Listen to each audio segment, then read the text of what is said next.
This is the Voices of Misery podcast. This show isn't for the easily offended, so PC police on patrol stand by. You've been warned. Now let's join the nerd and nerdette with another podcast for that ass.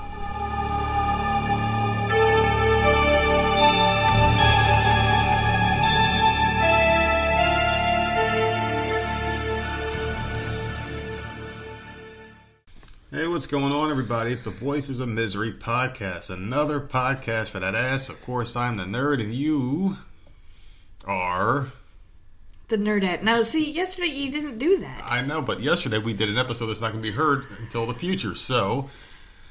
Technically, I did that later and not now. Whatever the fuck. My head hurts right now, god damn it. You know that? Whatever the hell just happened, it's like we're trying to come up with an alternate timeline of shit.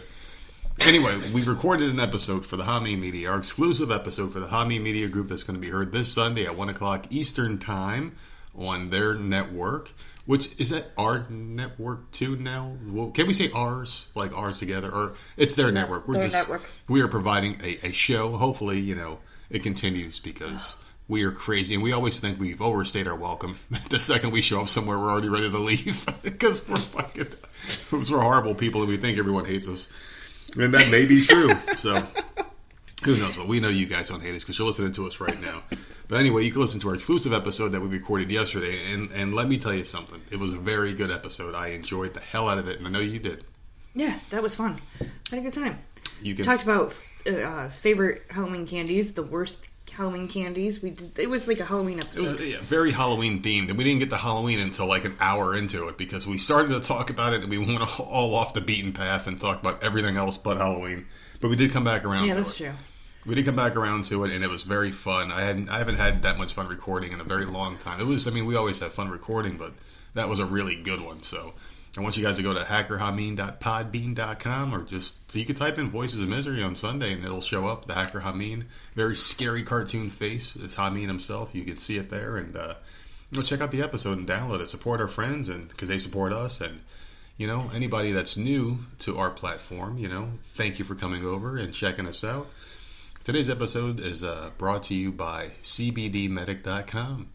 I haven't done this one in a couple of weeks, or a couple of episodes. I've just been forgetting. I mean, we've been doing a lot of shows lately. I told you to record one.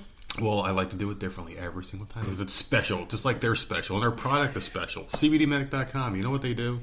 They've been sending us supplies, and what they do is they send some oils and tonics and things like that, and some tinctures that I can basically use their CBD to alleviate my anxiety, help sleep at night, and just get rid of the aches and pains that I've been accumulating over my 37 years of life. The older I get, the more help I need. And CBDmedic.com gives me exactly what I need to get over my aches and pains. It just helps me sleep a little bit better at night and just get through the mundane bullshit which is life. Everyone knows I need help, and I know you need help because we all are in this thing together. And it seems like this, as time goes by, we get more and more stress in our lives. And as the years pile on and we get into this new age of technology and all this other shit, there's just more things. And it seems like the world's happening so fast that you just need something to take the edge off. And that's what CBDmedic.com does.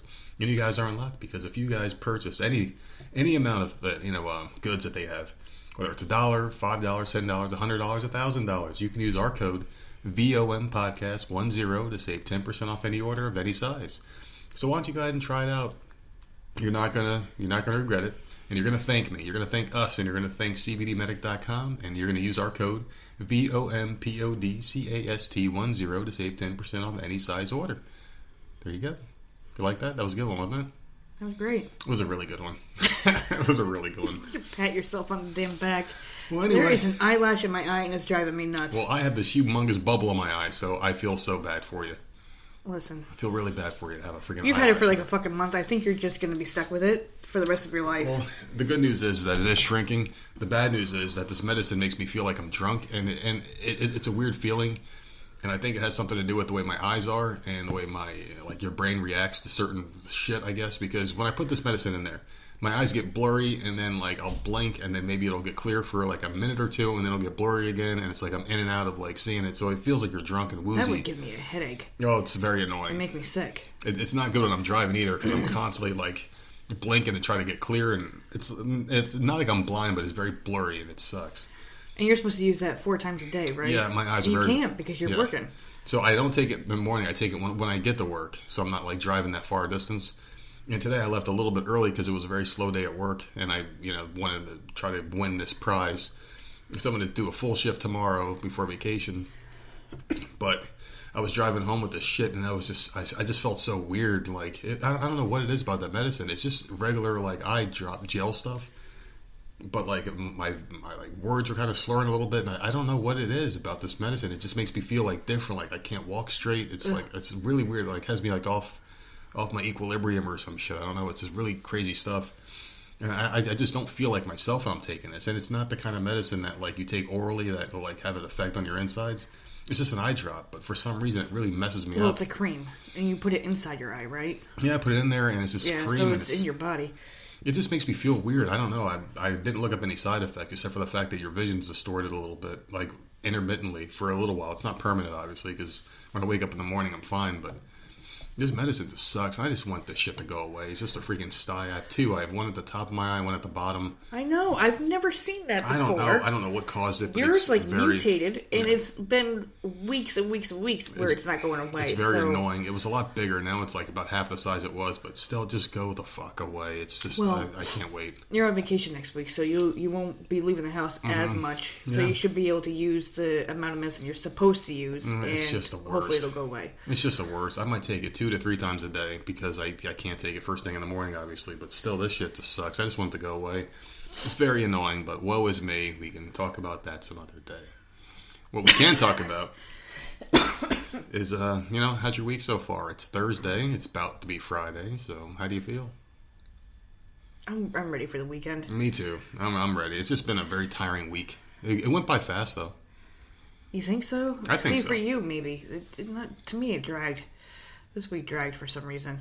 And it's weird because I was at work all week, so it's like you would think that it went slow for me, but it actually went kind of quick. It's already Friday, and I'm ready to, be on vacation. I just need the time to decompress, and I think it's important for everyone. If you have a job or if you, just in need of a break, take your time. That's why they give you vacation time. Take a week or a couple of days, and just don't think about shit anymore. Like I'm not going to think about work at all. You do your vacation is so weird. Like this time of year, it's good.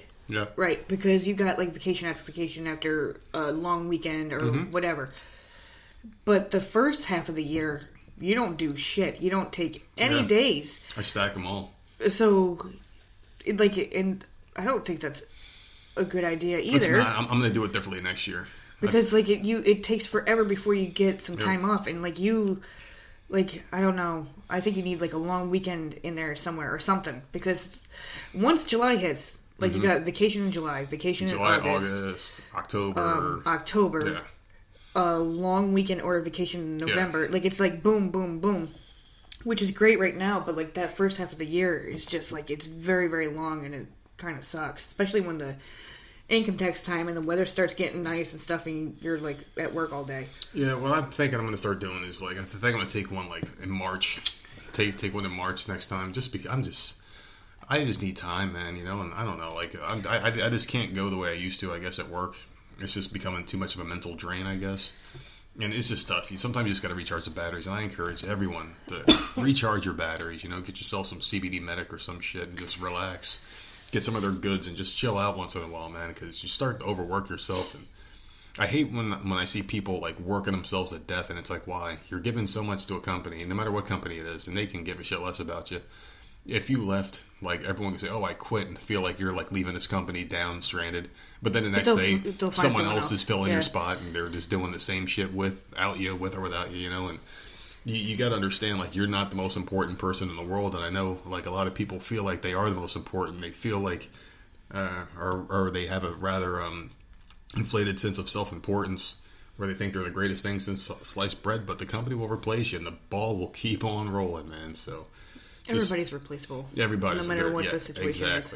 Exactly. So just make sure you take your time and just enjoy your life and just. Well, good. Well, come really January when you have to put all that vacation time in, I'm anxious to see what you do. No, I already got that plan. I'm not going another like 4 to 5 months without a vacation. It's just pointless to me, And I stack so much at the end.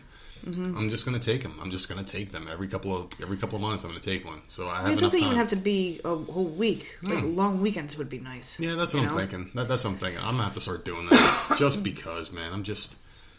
I don't know, like this past year has been a serious mental mind fuck for me, getting into management and just doing this thing that I'm doing now, and ups and downs, and it's like a lot of it was self-induced because of the whole mental thing, mental illness shit. The anxiety's gotten a lot worse and all this other crap. It's just, I just need to take time. And this week, or next week rather, coming up, it's just, I'm going to get out of work tomorrow. I'm going to be very excited, come home, have a few drinks, relax, and then Saturday starts the real vacation. I went grocery shopping. We'll talk about that in a little bit. Do you want to discuss how you're going to be coming in the house? Because I go ahead. You tell I me. live through your vacations, and the day you get in home, like I already know what's going to happen tomorrow. Tomorrow you're going to be blaring music coming home. Mm-hmm. You're going to be just like all happy. Oh, finally, for once, he's going to be so happy, and then you're going to get in the door, and it's just going to be like you're going to say something dumb. Loud, and you're just gonna start dancing and just stripping, like taking your work clothes off, throwing them, and like it's just gonna be a whole fiasco. And if we showed our faces, I would love to tape that and have that posted on Twitter or something, because it's gonna be fucking hilarious. It's gonna be fun. You do it every vacation. I just love vacation. What the hell are we gonna do this time? Because it seems like we had this conversation. I know you keep already. asking me, and number one, we really don't have money to go out and do anything. Well, I won't grocery shopping today. So that's one thing we don't have to do is go grocery shopping. We may have to stop at a dollar store, pick up a couple odds and ends, maybe a small thing or two that I forgot or I missed or whatever. But otherwise, I think I did a pretty good job grocery shopping. I nailed, the important stuff, like the kids stuff. The kids got their food. I got you some stuff. And you got a couple pizzas already in there. And I've got my little keto snacks, plus eggs, bacon, like the keto necessities. I got meat. So I'm going to be grilling out a little bit. Got some steak. Got some burgers. I'm going to do burgers without buns. I only think you missed like 4 or 5 things this time. Well, I got you your stuff. So I got you your big ziti stuff with the cheese and the meat and stuff. So you got everything you need. And I got some wings for myself because I've been the hot wings I love. Garbage bags, butter. Well, I'm just saying like stupid brown shit. rice stuff. Well, small stuff we can get. just small things. Well, there's a couple small things that I missed, but we can pick that up because we're going to need an excuse to leave the house anyway. And dude, before you came home, I gave those dogs like the big ass treat that we have. Right, we have a ton of these big ass treats. I don't know what the hell they're called. And I'm like, because when we leave the house and we come home with bags, it's like an alarm goes off in their heads. Like they automatically know / think that they are getting something. Mm-hmm. So, and I knew you were going to be coming home at any minute. So I gave them these big ass things to just munch on, to keep them busy. And then by the time you pulled into the driveway, which is like 10 minutes later, if that, they were already done with it. Yeah. And so when you came in the house, they were sitting at attention, spinning around, like waiting for something. And I'm like, dude, I just gave you something. Well, there's a question for you, too. I want to ask about dogs. But before we get there, I went grocery shopping. Fuck, let me talk about the dogs first. The grocery shopping story could probably take a little while. Why the fuck do dogs have to, devour everything? Why can't they just, take their time? You know how, human beings, you got people that, they scarf food down, but then you got others that very delicately cut their food up. I've never seen a dog, savor something. They just tear it up. Here's the thing. When we got Punky, and I know we've explained her situation before, she's the older one, 4 years old, I think. Mm-hmm. Black Lab. When we first got her, we would fill her bowl with the correct amount of dog food. I don't know what it was at the time, like a cup and a half. Cup and a half, something dumb. And she would take a little nibble and then go and lay down by the couch or, whatever. She would just snack on it throughout the day. Treats, she would take it all gently and then, go in her little crate and just munch on it nice and slow. Well, then we get freaking Faith, who's a goddamn monster. Complete opposite personality, that one.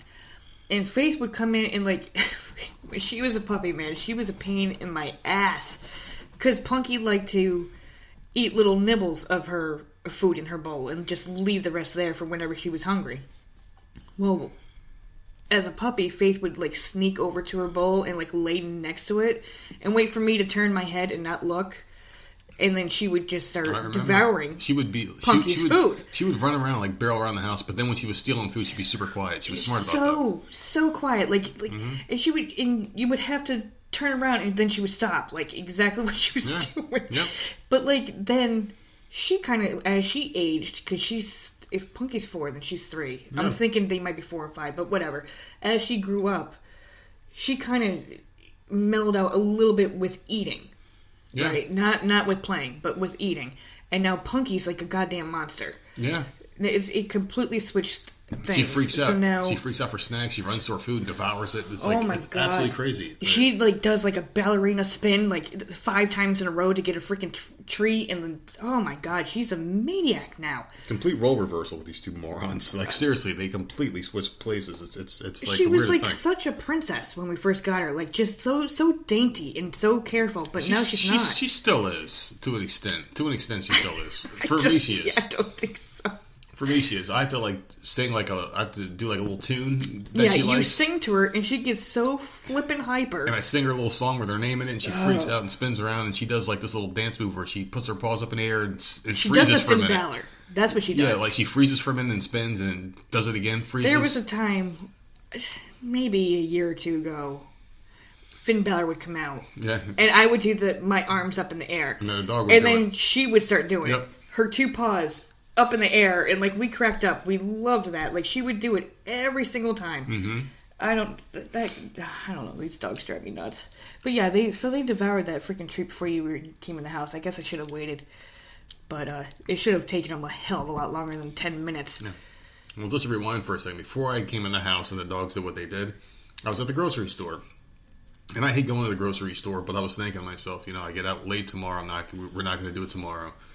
Saturday we got to go to take our kids to the art class. We're probably not going to want to leave in the morning, come back, hang out around the house for a little bit, and then go back out again. So we just said, screw it, let's knock it out tonight. And instead of coming back all the way home to pick you up, it's like 15 minutes in one direction. To come back another 15 minutes to get to the store, it just wasn't worth it. So I'm like, screw it. I just go up and down the aisles by memory. I can kind of recognize what we used to, and what you we normally hate doing get. it. I fucking hate grocery shopping, but it's easier without you guys because I don't overspend. I get what we need. There it was. And there's not 2 carts with Jenna in one and talking and shit, and the other one. It was just easier for me to do it by myself.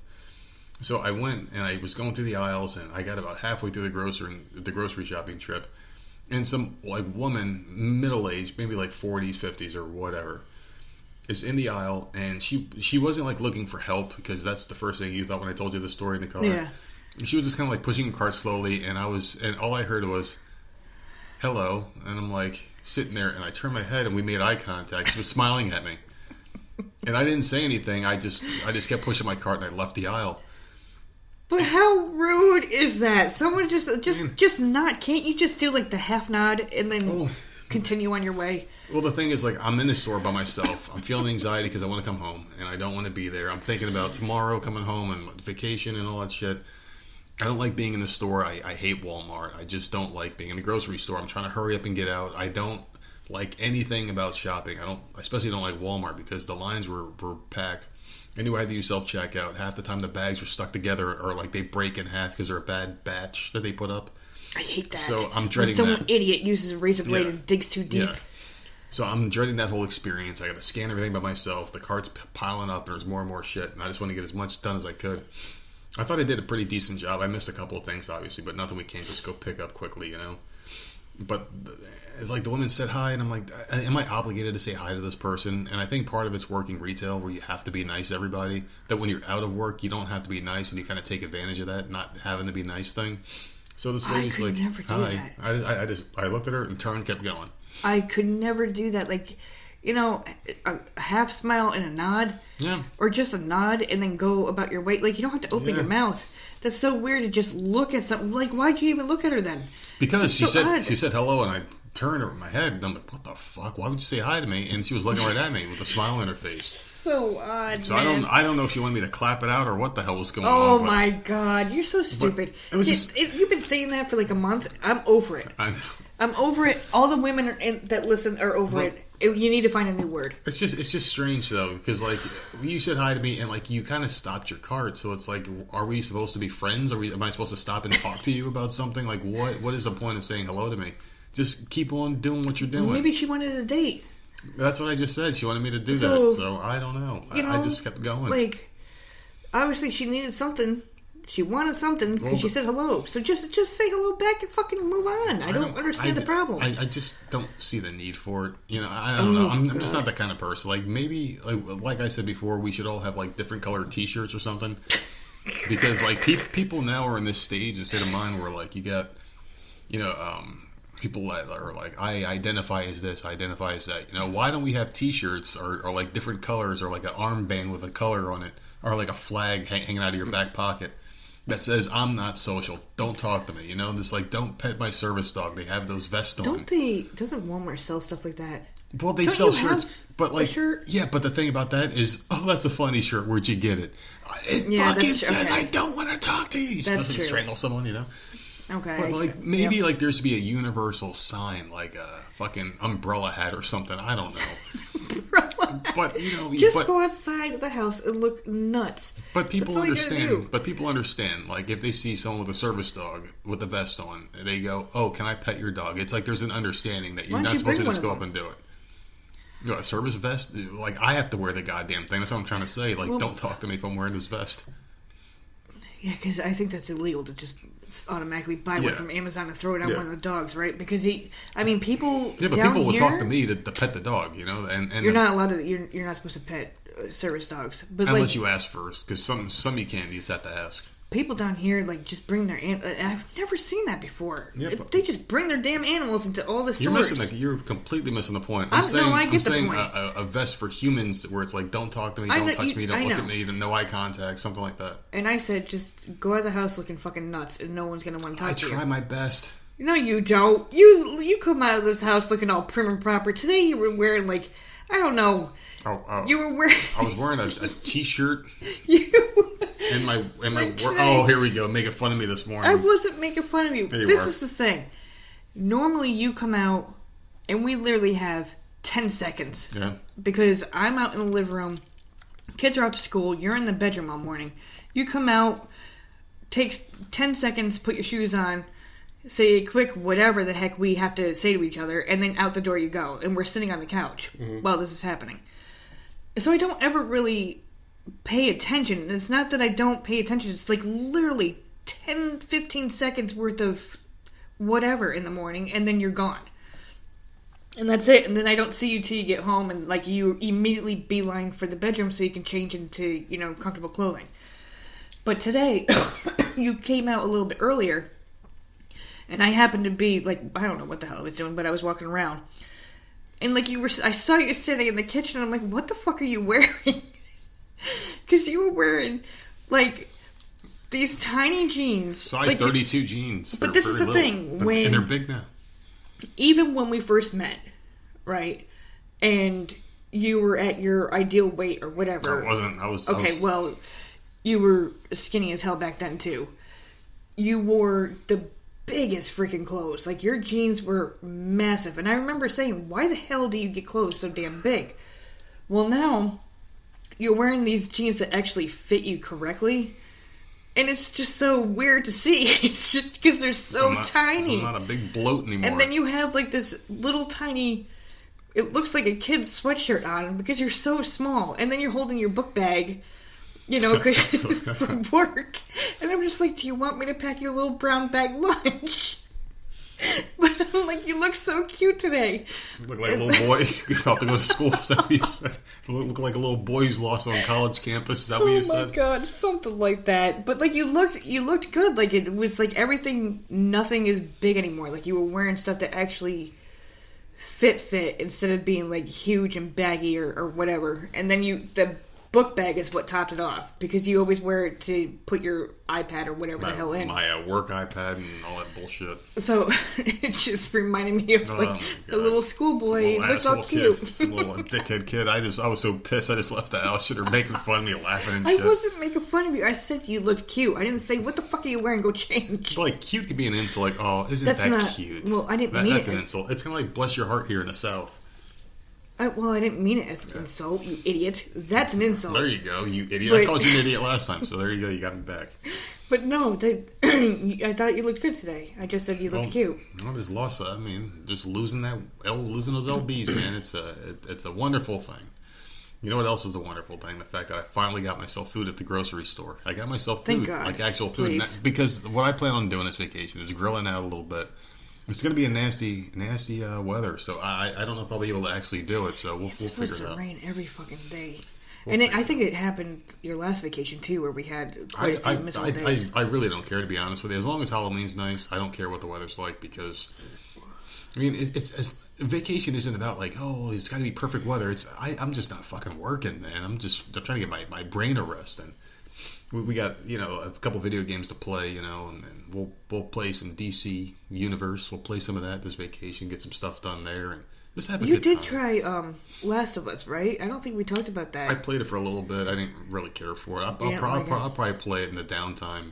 I'll probably play it a little bit while you're doing DC, just so we have something while I'm listening to a podcast or something like that. Listening to our bros at the Hami Media Group, while playing a video game. We'll do some of that. I don't know. I just want a nice, relaxing vacation. My work phone is going to be off the whole time. I'm not fucking with it because I don't have to. There's only 2 things that need to be done, or 3 things that need to be done during your vacation. How many days do you have off? 9? 8 10? or 9, yeah. Saturday, she's got the art class, which is once a month, and we'll take her to get fast food and shit. She'll be so excited. She loves that food. shit.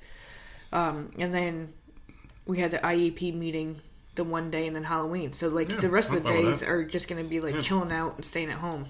And that's all I want. I just want a couple of days just to relax. And like I said before, people need to do that. Take your time. Well, we did get a letter in the mail the other day. Oh, something else we got to do. Oh God, yep. Go ahead. It was addressed to you because I didn't open it. So it was to both of us. I thought. Was it? Yeah. I don't know, but you're like, oh, we got to power wash the house. I'm like, what the hell are you talking about? And apparently, in this stupid fucking HOA, they take pictures. Like, when the hell do they do that? They didn't take pictures of the house, though. Not in this one, did they? Oh, where was it? On the side? It's on the bottom.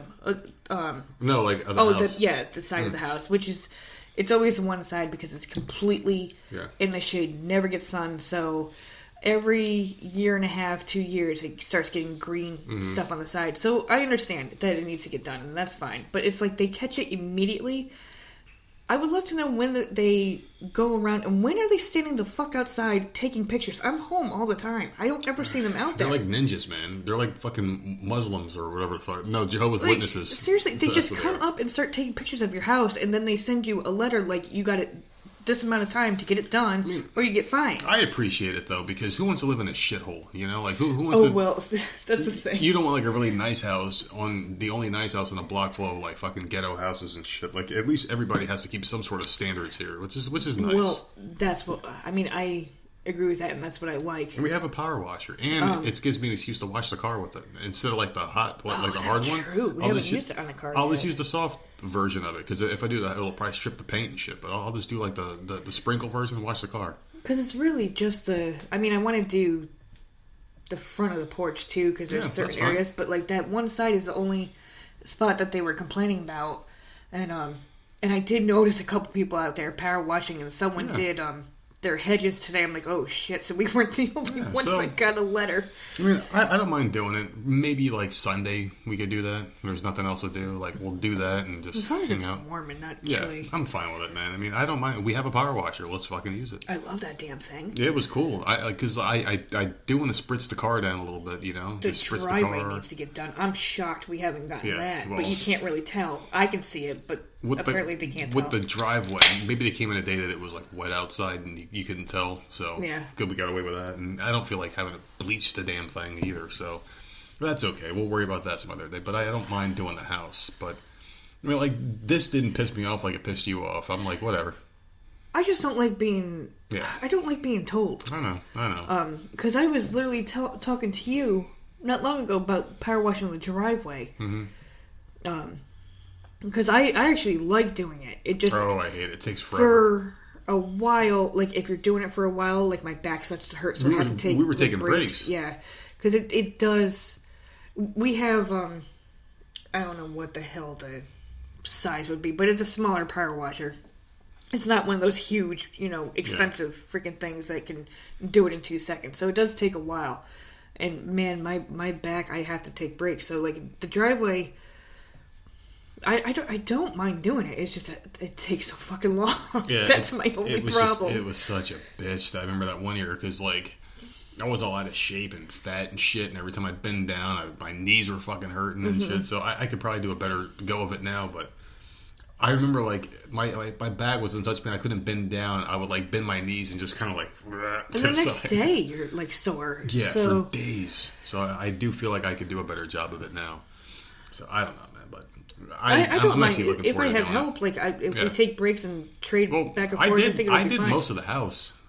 And then you did a lot of driving because I was like worn out from doing the house because we're out of shape people, you know. We are. I'm not gonna lie about it. You reach taller than me too. We don't have one of those big ass ladders, so you get as high as bleach? you can. If we have bleach, you know, we could do a little something. Bleach is cheap. It's like $1 for a fucking gallon because What the hell do nobody you want wants to that bleach? shit. You know how many times you gotta throw bleach in that little tiny container? Yeah, I know, but like maybe like certain spots of the house or some shit. I don't know.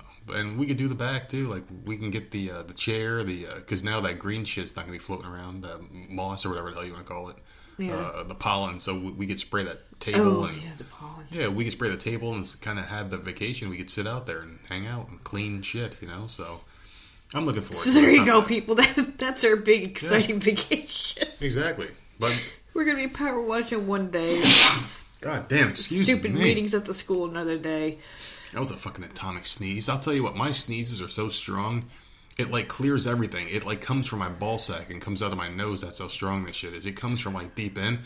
And I can't cover my nose like most people can because if I do, my heart's going to explode. It just feels like my chest is going to blow up because I sneeze very, very strongly. It's just powerful. Your sneezes aggravate me. They're strong though. I can't stop it. But you can't... I don't understand why you can't cover your mouth.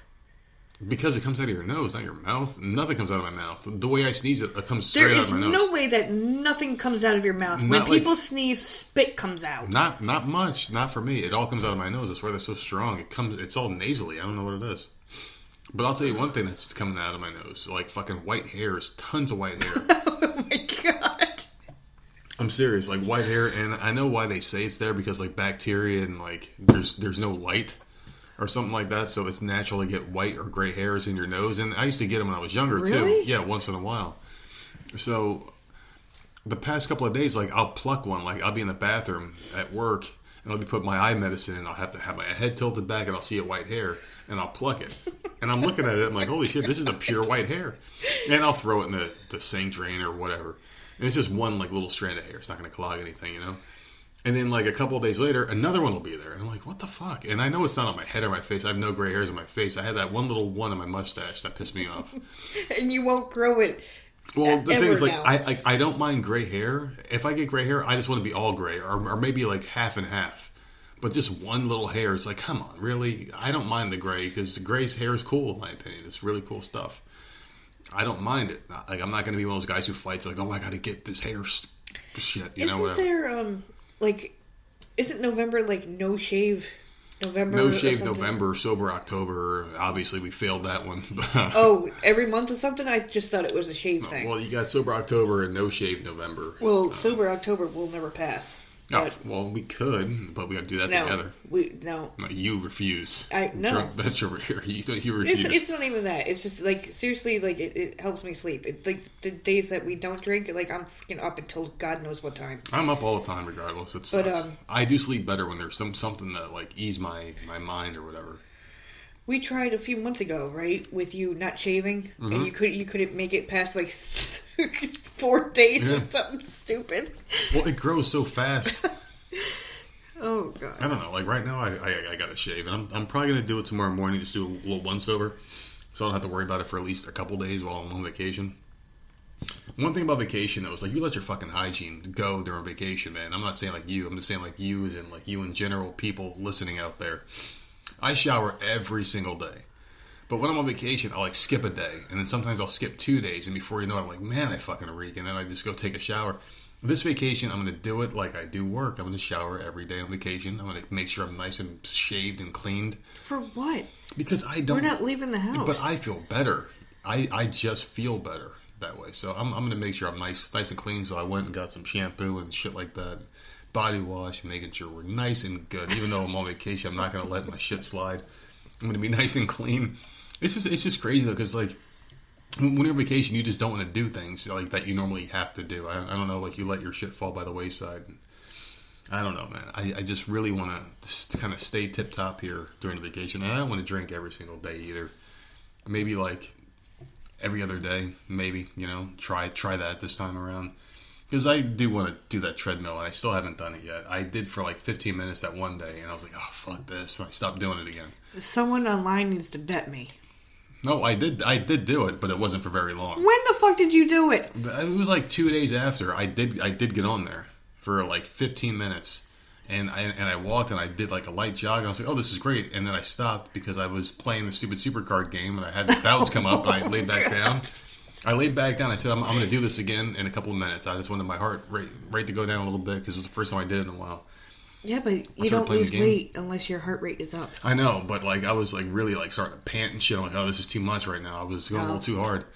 And you have to ease into it. Like you walk, then you jog a little bit, and you don't sprint. And I was sprinting on there, and I was like, oh, fuck this. And I was dead. And then I laid back down and got my breath back and kept playing the game and took a shower, went to work, and never did it again. So maybe I'll do like a day of that during the vacation, just to take a day off of the boozing, because you can't do it every day. Otherwise, you start freaking out and shit, going nuts. I wish I could. I wish I didn't get sick over everything. Well, that bothers the shit out of me. Yeah, I know. Because I remember we first bought this treadmill. I was so fucking excited. I tried like 3 or 4 times, and I was sick every time I got off. I don't know if like you need to like focus on something. Did you try like Netflix while you were doing it? No, because I looked online and other people had the same problem. No, I understand that, but Netflix.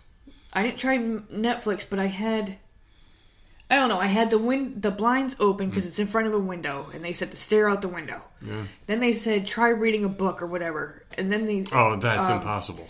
And then someone said something about TV, watch a show or something, and I think I was probably on like the CW app or something like that, and it was working. Like when I'm on there, I'm fine. Mm-hmm. Yeah. I can go and it's not bothering me. I'm not out of breath. I can do it. It's no problem. It's turning it off and getting off the thing. Mm-hmm. As soon as I get onto the floor, it's over. Like I feel like I'm dying, and it's just not good. So I don't know. I wish it wasn't like that. This was an expensive freaking piece of shit fucking thing. Well, it is going to be used. Trust me, because like I'm at the point now where like I am ready to take that next because this is the final stage for me. I just have to get active, and once I get active, I'm going to lose the rest of the weight, and I'll be fine. We got Christmas money that one year, and we both agreed treadmill. Well, and we were super excited. Trust me, I like it a lot. I just have to get into something where I can focus on it. So maybe I'll find a show on Netflix and I'll just watch it, and by the time I'm done finishing the series or whatever, I'll be skinny and happy and fit and healthy. So anyway, since I think this would be a perfect segue right here, right now, because there's another thing out there that you can do fitness-wise that'll get you into shape, and that's our friend Stevie Richards Fitness. I'm going to let him explain it to you, and we'll be right back after the commercial. My name is Stevie Richards, and I'm the owner and founder of Stevie Richards Fitness. I started Stevie Richards Fitness with one simple mission statement: to help others. I know what it's like to be injured. I know what it's like to be hurt. I know what it's like to be in pain each and every day of your life. I also know how to modify to overcome that pain, to overcome that discomfort, to overcome your injuries. And that's why I created the programs I did at Stevie Richards Fitness. Every single exercise has a modification. Everything can be successfully completed no matter your age or fitness level. And that's what I infused in the 12 and 16-week resistance band training programs to pass along to you at an affordable, accessible price. Believe in yourself because I believe in you, and I'm here to help you every step of the way. Thank you, Stevie Richards. Now, ladies and gentlemen, go out there and try SRS, Stevie Richards Fitness, because that will help you get the body that you want and the body that you deserve. Speaking of athletics and things like that, I wanted to bring this story up to you. I know we talked about this once before in the past, but there was a story where I guess a transgender athlete won first place in some like triathlon, some female triathlon, and took a picture with the person who was in third place. And, you know, the person in third place took a picture, and I guess a transgender athlete said something to the effect of like, oh, well, this one's a good sport. But the second place person didn't want anything to do with it because technically they were first because they were a real woman. And this transgender person was a man who became a woman, apparently, or identifies as one. And the third place person was like, okay, well, I'll take a picture with the man, woman, whatever you want to call it. And they took a picture with it. And the second place person didn't want to do it because technically they were first, and they got bumped back because of this whole movement that whatever the fuck is going on. So it was like a triathlon. And the picture, you can find it online. It's this like humongous man-woman thing. Like man body and like woman's clothing, and it's just like, what the fuck are we? What the fuck are we doing here? That's like Bruce Jenner going out, and doing it now. Well, Bruce Jenner's 70. Most women back would then, kick the crap out of him. As a female, you can't do that. The world's greatest athlete, he was billed at one point, and just imagine, Why can't they just make a whole another section of sports? I don't get it. I really don't get it. So all the men that identify as women could be in one section, right? Because they're all in men bodies. They just identify as female. They have to. And then all the females that identify as men be in another category, so they're not mixed in, and they have their own sport. I would rather see the Giants play against a juiced-up steroid version of the Patriots when every one of the Patriots are allowed to use steroids versus the Giants. It'd be more fair than seeing a man play a woman in, like, a contact sport. The thing is, I'm not saying that they shouldn't go out there and be involved in all these sports and be able to get medals or whatever. 100%. But it needs to be, it needs to be equal. Mm-hmm. So I agree. Those people should have their own category for the same exact thing. Like do a triathlon, have the same medal, whatever. But maybe because there's not enough of them. I don't there's know. There's a ton of them though. There's in the sports. Well, I mean, why can't they? I'm just saying because it just, to me, like that right there doesn't make sense, and that to me doesn't sound fair. But it's also not fair to that transgender person where there's nowhere they fit. Why can't so women where have do they something, go? Though? Why can't women have something? You can't have anything as a woman anymore. But you could say that as a transgender. I don't know how to word it. You can't. I mean, you could say the same thing for a female that identifies as a man and goes into a man's triathlon, and freaking gets her ass kicked. Yeah. So is that like, and that's domestic not fair abuse either. What? Would that be domestic abuse? So like, let's say if, all right, so let's just say in some weird fucking bizarro world, right? Or I identified as a woman and you identified as a man, and like I beat the crap out of you and the cops showed up. Would it be okay? That's domestic. No, it's not okay. I mean, no, women get arrested for domestic abuse. Not as often. A lot of times, the cop will say to the man, just suck it up, or like there's a scratch in your face, or you know what I mean. You don't see it as much. You really don't. So, because men probably don't call. Can you imagine a man calling and they're getting the shit beat out of them by their wife? Well, the bigger question I pose to you is this: do the cops have to play by those rules? Like, oh, well, he identifies as such, so we have to let it slide, or like what happens in that case? See, you look at it that differently. You brought up something, and I don't see it that way because you look online. Women have been charged with this shit. They have, but not. But I mean, you have to admit though, it's tilted more. Right, but I also said that I don't think that men could willingly like call 911 and be like, "Look, my wife has gone nuts." It's a pride thing. I understand. And usually when that happens, the man isn't fighting back. Like it's just letting him, the woman just beat the shit out of him because he can't touch her. So, how about this? Like a man and a woman are fighting, right? And they're both fighting, and they're fighting outside of a club, and they both get arrested. They both get arrested. The man always gets the harsher penalty, obviously, because he's a man. He's stronger than a woman. But what if the man goes, "I am a woman"? Like, what the fuck? Then it's two women fighting, and then it's all right, just sit in a drunk tank for the night and just leave each other alone. But it's kind of hard to phrase it without sounding like an asshole.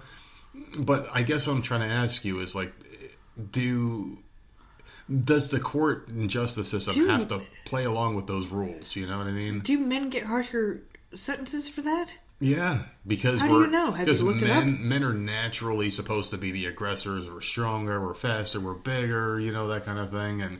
And men are always taught from a young age to turn the other cheek, just take it, just let it happen, and that's just the way it's supposed to be. But what if the man identifies as a woman and, like, they get into a quote-unquote cat fight with another woman? Because, like, if boys are fighting, it's boys will just be boys. If two girls are fighting, it's not ladylike. But if a woman happens to fight another woman and that woman is actually a man identifying as a woman, like, where do the lines get blurred? It makes your head hurt when you think about it, because you could really think about this and debate it. I don't like the way the world's going. You can't really, like, phrase it properly because this is all still kind of new to us, you know? You know what they need to do? Like, I'm not trying to be funny or disrespectful or anything like that. Like, they need to come up with or tweak laws. Yeah. Because you can't... You're bringing up a scenario where I don't know what they would do. Me neither. Like, I can't even phrase it correctly because, like, you would think that everyone is treated equally, but they're not. They're not. They're not. So then you need to tweak the law. So I don't know. It really I don't know. They weird. need to do this whole... Everything's fucked up now. I don't know. I mean, it's all a mess. You got to think of it this way too, because, like, there's certain, like, unofficial laws, like in baseball. If you get caught doping, you get like a 7-game suspension or whatever it is, and then the second time it's like a 6-month suspension, then it's a whole year suspension, then it's a lifetime ban if you keep doing it, you know. And the same thing in combat sports. As a matter of fact, there's a fight that's in jeopardy coming up November 2nd or 3rd or whatever it is. It's Jorge Masvidal, the guy who knocked out my guy Ben Askren, who fights tomorrow night. Or what's tomorrow? Tomorrow's Friday. Saturday night, so in a couple nights. And the guy, Nate Diaz, they said that he had elevated levels of some hormone or testosterone in his system. So they're trying to say he doped, and the guy's saying he didn't, so he's going to call the fight off if they don't apologize to him or some shit, because he's one of the cleanest guys out there. But I'm just saying. So you got something like that in combat sports where it's real man versus real man. What's the difference, higher testosterone levels, if you have a man who poses as a woman fighting a woman? How is that even? Because the person says they're a woman, you know? And we've talked about this before, how I said, you know, if I said I was a woman, go there and beat the crap out of Ronda Rousey, and then, I'm the woman's champion now, you know? It just doesn't make any sense. Don't they take pills or something, though? Well, like hormone blockers? But still, like, just the body. No, I don't know. I don't know if it's hormone blockers or estrogen or testosterone. Blockers, I don't know what the estrogen, fuck it is. But don't they take medicine to stop that? They do, but it doesn't make you weaker. I mean, like, you've already got a bigger frame. You've got natural abilities that are just better than most women. I'm not saying, like, every man is superior to a woman, but, I mean, I don't know. I just know that the person that my cousin married is now got a beard, and... Yeah, well, I mean, you can make hair grow and stuff like that. She has a beard and a mustache. But she ain't beating up a dude in a fist fight, you know what I mean? It's like she didn't just gain muscle and power and shit, you know? Like, there's things that are just given to you by genetics, you know? Like, it's all fucking confusing. Like, it makes my head hurt. I don't understand it does. any of it. It does. But it's just not fair. Someone needs to say it's not fucking fair. It's not. Things should be tweaked at this point, and then certain maybe extra categories in the Olympics or something. Like, but I think they're not doing that because maybe there's not enough. Yeah. Because you can't have just 2 people in a triathlon, right? Yeah. Well, triathlon. So. Yeah. Or whatever, like a stupid fucking race. You can't have 2 people. It's not fair. So you need like enough for a category, I guess, or yeah. It's not a category, a section. I don't fucking know. You just need. Well, need, and there's a lot more out there than you think. There's a lot of guys that are but afraid they're not in you know, the sports. So if they have the mental illness or whatever that they were, you know, born a man or whatever the fuck they think in their minds. Stop saying it's mental illness. What they need, it is. There's something going on up there. There's something going on up there because I mean you're obviously born with a penis. Or a vagina, and you think you're the opposite sex. There's something wrong upstairs, and that's just my opinion. It may be unpopular to some. Medicine doesn't fix it. No, it doesn't. And mental illness isn't fixed by medicine. It just gets suppressed. You can't that's true too. You can't it just cure. Gets, Look at me. I'm down. a perfect example, man. Like I was on medication for a little while, and it didn't do anything. It just made me feel like an idiot. It suppressed me. It made me feel like I was a zombie, and I'm off of it. You think at this point everyone's been on medication for something? I was on medication for years, and there's also a lot of misdiagnosis out there too. A lot of people just say, "Just get the hell out of my office. Take this, and get out." You know, and like, I mean, I think we brought it up, but months ago, how the woman at the bus stop before we got into that huge thing. God, yeah. before we got into that huge blow up where I thought I was going to knock the bitch out, she had mentioned that I should put Jenna on medication because she's autistic. And I remember just why is that the first thing that pops into everyone's head, that if there's something wrong with someone, you need to shove meds down their throat? And it's the easy answer. We moved here and she was in kindergarten, so she was 5. Mm-hmm. I'm not medicating my daughter. She doesn't have behavioral issues. She's autistic, but she's not one of the I don't know. She doesn't have behavioral issues. She's kind of in the middle. She's not a bad kid. More towards high functioning, but she's not all the way down. There's a whole. It's a stupid scale, and I hate that scale. But she's high functioning, but she can't take care of herself, and she's got the mind. She's 9, but she's a 4-year-old. Her comprehension is behind, but she doesn't have she doesn't sit there and throw tantrums in the classroom or anything like that. So for that woman to just God, she was always a problem for me, and she was a problem this morning. But that's besides the point. Oh, let's hear it. But no, it wasn't for me. But no. I wanted to say something to her. But I minded my own business. I was a good girl today, and I bit my tongue. No, maybe it'll be a good girl and use your tongue later. You know what? But I'm going to give you credit. That was a good one. I'm going to give you credit because it took you almost an hour. To say something. We're actually just at about an hour right now. So there you go. I'm proud of you for holding it in for so long. Well, I'm about to pull it out in a minute. Okay, so there you go. There's another one. See, now it's just now it's just gonna fucking roll. Don't drag any attention to it. What the hell was I saying? I don't like when people, the first thing they think of is to medicate somebody instead of. Can you blame them? Yeah, I can. First of all, don't tell me how to raise my kid. It's big pharma out there, man. And they tell you that this is going to be the cure, and then a lot of people just can't deal with how their person, of interest is, whether it's your kid or your spouse or just a relative or somebody in your family or whatever. I believe in medication if it's needed. If it's going to keep you alive, yes. But if Jenna has serious issues where she could not settle down in class or was disrupting a lot of things or hitting people or laying on the floor or whatever kids do that have issues, obviously I would be okay, we gotta try something to help her. She doesn't have any of that stuff, so it boggles my mind that the first thing people think of when they hear that something is wrong is to medicate someone. I hate that. I don't believe in behavior modification medicine because what makes a kid hit? The kid has to have the knowledge of what hitting is, which means they learned it from somewhere. See, I don't believe in that either because there are kids with severe disabilities that that's how they if they don't like something or they don't want to be yelled at or whatever, they start. But where do you learn it? It's a defense mechanism that she doesn't. Is it something that's from your DNA? Okay, well, punching is just something that people know how to do because they've been doing it for hundreds of centuries and shit. Okay, are you talking about everyday people like us? No, I'm just saying people in general because we came from hunters and gatherers and fighters and. Okay, so everyday people like us learn it from somewhere. Yeah. But if there's a child that's growing up with a disability, there's a lot of them out there that are abusive, but they can't help that because that's the only way they know how to but how do they get learn people away from that. To be abusive? I don't know. How do they learn punching and kicking and biting and scratching? I don't fucking know. I'm just happy that we don't have to deal with that. Yeah, I just I'm wonder. so fucking happy because I don't have the patience. Of course.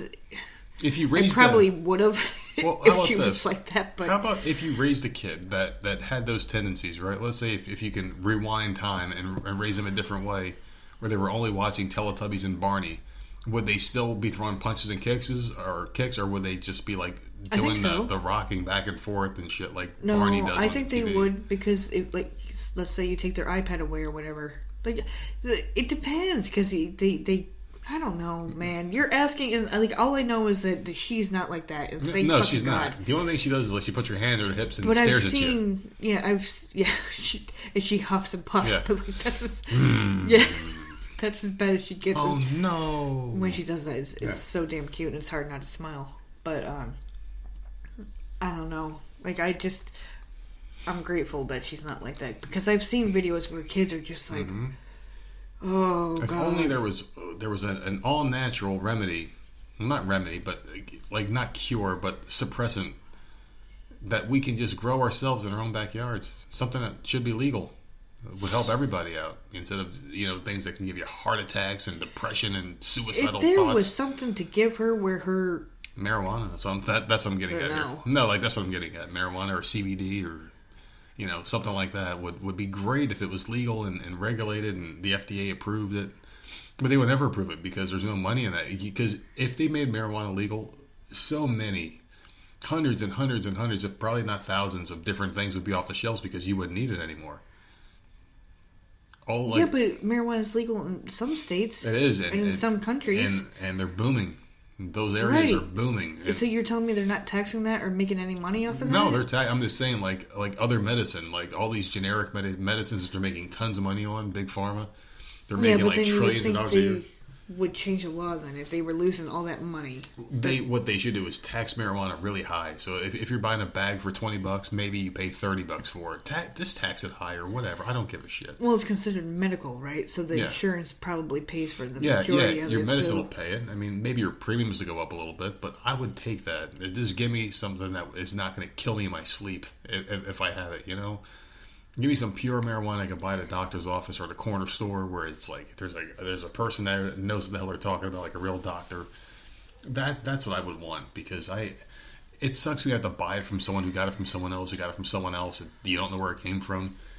Just have it where you can just go into a goddamn doctor's office, sit and be like, listen, I have trouble sleeping, I have anxiety, depression, bipolar disorder. Okay, here, this is what you need. That'll be $26.99. But in order to get that, yeah. Like, because you moved down here, and I'm guarantee you don't have a way to reach that doctor or whatever. You're going to have to go through all the damn steps over again. That's fine. You can't just go into a doctor's office and be like, I have this, and that. Give me something. Like, they have to diagnose it. Yeah, they got to make it a lot stricter than it is now. Like, anybody with a few dollars in their pocket can get it. Like, I think like some rapper said, oh, I have glaucoma. Okay, here you go. Here's a medical marijuana card or whatever. It's like, no, you got to... For glaucoma? Yeah. But maybe, like, does it have to be medicinal? Why can't you just buy it like you buy beer at a freaking gas station? Because people can lace it with stuff, I guess. But if you're buying it from a store from a reputable company, like, oh, well, Anheuser-Busch has a new strand of marijuana out, like, what the hell? How nice would that be? It'd be great. There's a little baggie inside your case of beer. Exactly. Like, here we have a sample, a pre-rolled joint inside of your 30-pack of Budweiser beer, just something different. That's taped to the inside of the card. Exactly, man. So, like, you go to buy your beer, and all these beer boxes are ripped open and taped shut by the owners. Like, oh, people keep stealing the joints. It's like the golden can for Bush. You got to find it. Exactly. Yeah. Or, like, maybe there is a golden can inside of the case that has, like, a couple joints in there instead of liquid. Oh, my God. I'm just saying, man. Like, there's got to be a better way out there, and instead of medication and things like that, because there's a laundry list of side effects on any commercial you see. Like, oh, this is Iprexa. This will make you sleep at night, but side effects are your eyes may bleed. You may go deaf. You may get so hungry you fucking kill your newborn and eat it. Have you seen these stupid depression commercials with these stupid antidepressants? I'm already depressed. Why am I going to commit suicide? You go to the doctor because you're depressed. You want to kill yourself, or like you're down all the time, or whatever the case is. They prescribe you something.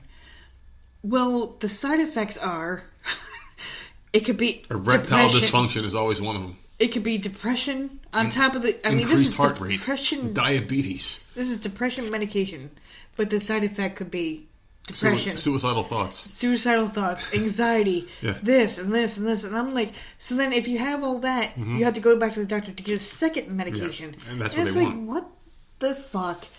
And before you know it, you've got a cocktail of pills you have to take, and every one of them is fighting against each other. It's horrible. It is. It's so bad. The side effects for every single drug out there is ridiculous. There's a side effect for the side effect. You may be suicidal, but it's like, dude, I already am suicidal. I'm depressed. I want to die. I can't wait to die. All right, so then take this. But then now I can't sleep. Well, take this Ambien. Well, then I can't fucking do this, and I can't do that. You know, don't mix with alcohol. I'm an alcoholic. God damn it! You're fucking freaking out, and you're like, what the hell do you do? And then you're back to square one. And it's like, wait a second. I took all these pills to feel the same way I'm feeling now, and if I get off them, I'm gonna feel worse. What the fuck? And they wonder why people are addicted to shit. Exactly, because they want you to be addicted to stuff. Because they want your insurance premiums to go up. They want you to work till the day you die. They want you to be stressed out and depressed. When I got myself off of that Paxil, like years ago, it was probably like a year before we got together. I didn't go to the doctor. I didn't have insurance, so I just took myself off of it. Cold turkey. I just stopped going to the pharmacy to get it. I was in so much freaking pain. I did not want to get out of bed because my head hurt so bad. Like, it was horrible, horrible migraines because of withdrawal or whatever. Those damn medicines, like, they fuck you up. It took me like 4 or 5 days before I could like even move without hurting. It was horrible.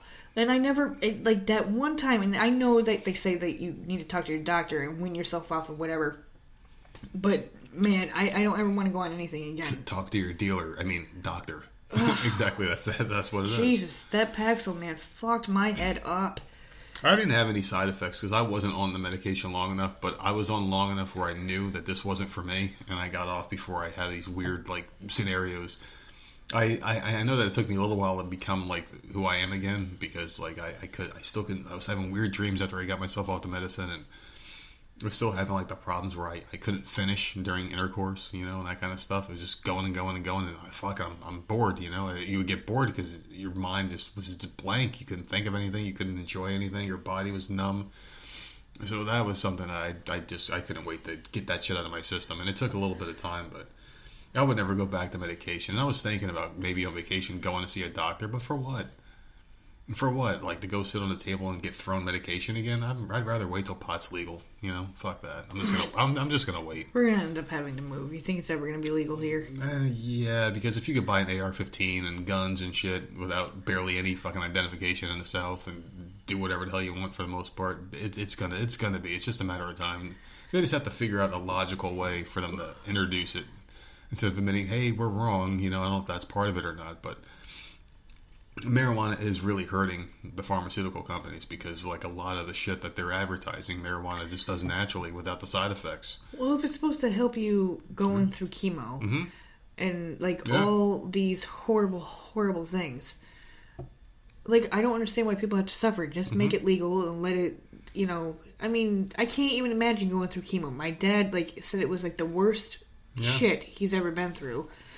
He felt so sick, and I can't even imagine, like, if he had just had a little bit of pot, you know, it might have been a little bit easier. Not saying it would have gotten rid of all the side effects or whatever from the chemo, but, you know, it might have made it easier on him. So why, I don't understand why it's just, like, if it's helping people, fucking figure out how to tax it so you can make some money and then just let people have it. It's not hard. It's going to be 6% or by state. Boom, done.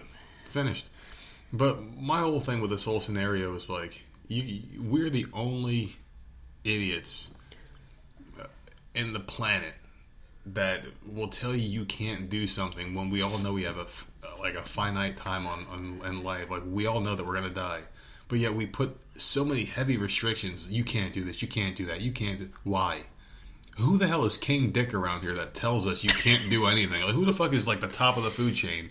And it's not the president, because the president has to answer to people. So who the hell is the top of the top? Who really calls the shots that says you can't do this?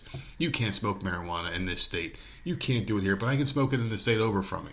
I could do this. We have that conversation. Every state is different because of political beliefs. Yeah, but it's stupid. But where does it all stem from? Because you could buy alcohol in any state. Sure, you may not be able to buy it on a Sunday. You may not be able to buy it past 7 o'clock at night. But you can still buy it anytime. You just have to be a certain age to drink it. Which I do understand, because, I mean, you don't want, like fucking kids in 3rd grade drinking alcohol, which is fine. No, but if you can enlist in the... I've said this before. If you can enlist in the service, at 18, you should be allowed to drink. But alcohol is not illegal. There's no more prohibition days. But the thing about, like, marijuana is, like, why... and even crack, cocaine, why can't people do what the fuck they want? You're going to die. It's your life. You're in control of your life. As long as you're not hurting someone else, why is it anyone's business what you're doing? Because they can't make money off of it. That's my only excuse. I have no idea. Exactly. There is some underlying reason to everything, and it's got to do with money. That's the only thing I can think of. Money and control. And the thing is, like, everyone's going to die. If an atomic bomb hit right now in each one of the 50 states, we'd all die, you know? And none of this would matter. So why can't people do what they're doing in the limited time they're here? You know, like, we all know we have an expiration date. No one's going to live past 120 You're years so old. depressing. You think about the But worst case scenario. It's stupid. Like right now, if I wanted to go to the store and buy like a crack rock or whatever the hell people want, you know, like, why can't I do that? Why is not every available? You can get arrested for it. But why though? I don't know. But why? Oh well, you're hurting yourself, sir. Well, it's like, well, who cares? But I choose to. I choose to hurt myself. Well, you can't do that. Why not? You know, it's like, if you really break down the argument on both sides to the bare minimum, it's like kids going na na na na na na. It's pointless and stupid. So why is there a repercussion to doing what you want to do with your own life? I can drink myself to death, but I can't smoke pot until I freaking, eat brownies all night long. It just doesn't make any sense. I don't get why you can't do what you want to do. I can understand, like, hey, you can't break into people's cars and steal their shit. That makes sense. But me buying a ton of pot or a bunch of edibles or mushrooms or, cocaine, like, if I want to do 50 lines of cocaine and die in my sleep, why can't I do that? As long as I'm not hurting anybody else. I just don't get why people can't do what they want. Why can't people commit suicide? Oh, we got to keep you alive. For what? Let people do what the fuck they want. I just don't understand it. Like, why do people have to intervene in other people's lives so much? You know what I don't understand? The assisted suicide. Yeah. Why isn't that legal? Well, if someone is lying on their deathbed and they are literally suffering because of religion, that's why. But they're sitting there suffering. Mm-hmm. They are dying. It's only a matter of time. But they don't want to suffer anymore. Yeah. Why is it illegal to give them pills or whatever to help them move on and leave this life? To go painless. To just fall asleep and never wake up again. Dr. Kevorkian should have he should be the fifth head on the wall of fame. I mean, there has to be, it can't just be like a normal healthy person. Yeah. Right? You can't get that. But like, if someone is like dying of cancer or AIDS or whatever the fuck the case is, right? You're gonna die anyway. And they're sitting there suffering. Why can't they have help to just go and like just end it all? I don't understand why that's a problem. I'm even willing to compromise on this whole thing. So let's just say, like, if I'm having a bad day at work and I go to the suicide place, I want to die, and I think there should be screening first, maybe like 3 steps, maybe wait 6 months. And then, like, you have to go through counseling first. Like, well, why do you want to kill yourself? Oh, I had a bad day at work. Well, why is your bad day at work? And then you talk to people, like, maybe like 2 nights a week or something like that for a couple of months. And then if you still feel that same way, you can go. See, you went a whole different route. You have to get your affairs people that are already dying and they're suffering. Well, I'm just saying, like, for anybody should have that option because you're brought into life, not on your own accord. Like, none of us, you didn't ask for it, I didn't ask for it, no one did. So if you want to opt out, you can, but you have to go through some sort of counseling where you have to go through, like, let's say minimum 6 months. After those 6 months, you get asked the same question. You still want to do it? Yeah, I do. Or, no, doctor, you helped me realize that I want to live my life. Okay, you're back out in the street. You're doing your own thing.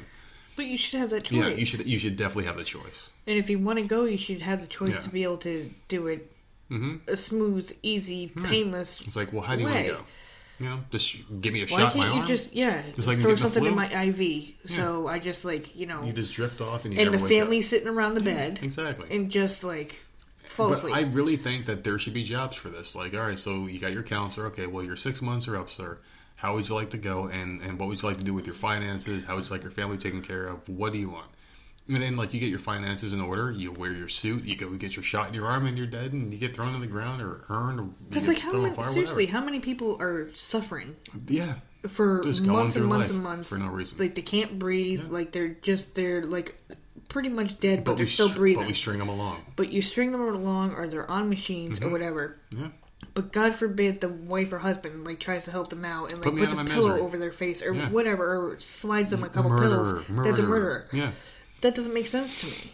It's just a whole level of stupidity out there where we have to police each other to a point where like people don't even have a choice anymore, and it's all about the amendments, the freedom of speech, freedom of choice, but we don't have that. We really don't. No, we don't. You can't choose to say certain things anymore because you're villainized. You're what do they call it? Canceled in the cancel culture, where you lose your job because of what saying is with a that certain fucking thing. word? Go what? Canceled? I'm so sick of it. They're just using it now. It's a very free word to use. Oh, cancel culture. Cancel them.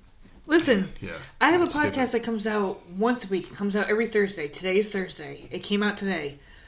She must have said canceled 5 or 6 times within the hour. Like Let me it's guess, a it's new a social thing. justice warrior show. It's got to be something No. where the people are like, oh, No. progressiveness. Yeah, I don't listen to that bullshit. But I'm just like it was like a new word that popped out of nowhere. Like I've never heard someone use canceled in just like a stupid regular sentence like that, and then you just did it. Well, it's because your soda can's all fucked up. yeah. Well, the thing is about it is like people demand immediate action, and no one ever gives forgiveness anymore. So if someone says something that you don't like, they want you canceled. They want your entire life forgotten. They want you to suffer, and then so they can point and go, okay, next one, and they'll forget about you, and they'll go to the next one. See, I understand what you're saying because you listen to completely different podcasts than I do, so I see where you're going. It had nothing to do with like politics or anything like that. It was just like random 2 moms talking, and like she didn't like a situation that was going on at school, and she's like, "This bitch is canceled." Just like, Well, and I'm just like, it all ties back to that. like, what are you talking about? What does that mean? What are you saying? Why are you saying that? That's the dumbest thing I've ever heard of. Well, it all ties back to it. Now it's becoming a phrase in pop culture, apparently, because it's some Stop. shitty podcast that you listen to, as opposed to Fucking like what's stop. going on in life. So People, no, canceled is canceled TV shows. It wouldn't, well, they're canceling people in general. You're like your livelihood. Like they want you. So like, let's say if Al Gore goes out there and goes, like Whoopi Goldberg has some big ass lips, or Whoopi Goldberg looks like an ape, or what? I'm just throwing out an analogy. Al Gore would be canceled. His whole career would be erased. He was never a good person. He never did anything good for anybody, and he's just forgotten about. And they bury him. you can't forget about somebody. But that, that's what they try to do. They attack and attack and attack. Imagine if Bill Murray said something horrible about Ernie Hudson, the black guy in Ghostbusters, or vice versa. Ernie Hudson's like, man, that Bill Murray's a cracker. Oh, you're racist, Ernie Hudson. Let's just scrub Ghostbusters, and like you're just taken out of the movie. Like they'll cancel the guy. His whole career is gone in an instant because he said something wrong, or they can't take him out of the movie. The movie's already done. Well, he didn't really have many lines, so Yes, he did. Stop saying that. You kind of could He get had rid of enough him. lines. I guarantee you, if they would have like erased him from the movie, it You would probably. you keep trying to say that he had 1 or 2 lines. He did not. He didn't have many. And he didn't really Whatever. have much of a role I like in the him. movie. I love him. He's Solomon. He Okay. said that's a big Twinkie. No, I think that it was him said that's a big Twinkie, and there was a scene where they were driving in a car that could have gotten scrubbed in the movie. It would have been the same. But anyway, Whatever. I digress. I like Ernie Hudson. But that's so. the whole cancel culture that we live in nowadays. So Well, they need to stop. They need to stop making up fucking words. They need to stop that's making what they do. new And things it's for a words, fucking and movement, I don't like it. man. These people get behind it, and it's like this whole like ideology of tribes and shit, and these people just follow each other, and like you get this group over here versus this group, and they just can't stop. They can't stop, and they don't even know why they're fighting. They're just fighting the fight. And the thing is like we have such a short time in this world. I just want people to do what the fuck they want without, obviously you have to have some restrictions. You can't break into someone's house and take their stuff. You have to have personal respect for boundaries. But if someone wants to do something to themselves, they should be able to do it. It's just so annoying that you can't. Why are there so many limitations on life when it's so short, Like, we have all these rules and shit in place. Like, you can only hunt this animal during this time, and I get that. Oh, this is... I get that because, like, there's extinction and shit like that. You want to make sure they can breed and stay alive so we can have more to hunt later. I'm laughing, but it's really not a funny story. Did you hear about the guy in Arkansas who... I don't have the article pulled up in front of me. I think he was like 61 years old or whatever, and he was out there hunting. And I just read it today. He shot a buck. And he waited a few minutes or whatever, because I guess you're supposed to wait a certain amount of time. He waited a few minutes, and then he went up to make sure that it was dead. And when he got to the buck got up and just like started attacking him with the antlers or whatever. That's what they're called, right? The antlers on top of their head. Just like, attacked the shit out of him. Anyways, needless to say, the dude ended up dying. Here I am fucking laughing. But he ended up dying. And they don't know if it was because of the injuries he sustained from the attack from the deer or if it was because of a heart attack or whatever. But I thought that was fucking hilarious. Like, that's what that dude gets for going out there and shooting some poor, defenseless animal. He goes up to see if the poor animal is dead, and the animal gets up and kicks his ass. Well, that's a tactic that animals know. I mean, like if you're prey, and there was a video you have online, a defense in you. Yeah, well, there's a good video online of a lion attacking something. I think it was a gazelle. And the other gazelles were running around, and they were watching his friend get attacked by this lion, and it had it by the throat. The lion had the gazelle that was moving around. The gazelle went limp, and the lion dropped it for a minute to go chase after the others. And the one that was pretending to be dead got up and ran off, and they all took off, and they got away from the lion. So it did play possum. It played dead. So I'm thinking, like, that's what this one did. Like, oh, fuck. I got shot. Because they know after years of being hunted, they know what hunters are. That's why deer don't get close. That's why bear can smell you 100 miles away. They know what's going on. The only time a bear will attack you in captivity is when you get close to the cubs in the den. The only time they'll attack human beings. Mm-hmm. So, like, they're not just going to be walking around. Like, you're never going to sneak up on a bear. It'll never happen. They're going to get you before you get them. So I just thought that was fucking funny. Yeah. I mean, like he went up there thinking it was dead. Yeah. And apparently you're supposed to wait at least 30 minutes. He didn't do that. And you'd be surprised what you're made of. You just got up and just beat the shit it's out like of him. this fucking straw. Just getting up and jumping out of my damn cup. It's annoying as fuck. But you'll never know what you're capable of until, like, life and death is in front of you. So I guess this buck was just laying there like, oh shit, I've seen this story. I've seen my friends get shot by these assholes in the orange jumpsuits and fatigues. Like, they couldn't find it, so there's no update if the buck died or not, because obviously it was shot. So I'm sure it bled out somewhere and got eaten by poor thing, a bear. But they killed the guy, so... Hey, you know what? I mean, that's the thing. If you're going to go out there and you're going to take something's life, you got to be prepared for the opposite to happen. I mean, these assholes that go to these African safaris with these jeeps with no tops on them. And that's another question. If you're going to go on an African safari with jeeps and hyenas out there that want to rip you apart, why are you in a jeep with no covers to it? You're just sitting out there. It's so funny that you say that, because I would love... Never. To go out and see these things. I don't think I wouldn't want one with no covers, but I would do it in our car. Down. I would do it in our car in the SUV, because a lion's not going to rip that thing apart. But I would want the windows down. I would want to be able to take really good pictures and whatever. I would never get out of the car and go and bother them. Yeah. I would never, like... Yeah, it would have to be a fully covered car, but... Man, to see like a giraffe just out in the wild, or like, a lion or whatever, I think that's amazing. But people are stupid. A giraffe is like a very domesticated animal for something out in the wild. It's really weird how they're so nice. But people are stupid, and they get out and they antagonize the animals. Hey, Mr. Lion, how you doing? Just like, I don't understand. And then they get like, I don't know. And crocodiles are fucking evil, man. Like them and alligators, like they can kill a lion, man. Like I was watching a video online where like a crocodile was coming out and a lion was like swatting at it, and that motherfucker got scared as hell and took off when he saw that crocodile the size of that bitch come out, because they're like little dinosaurs, man.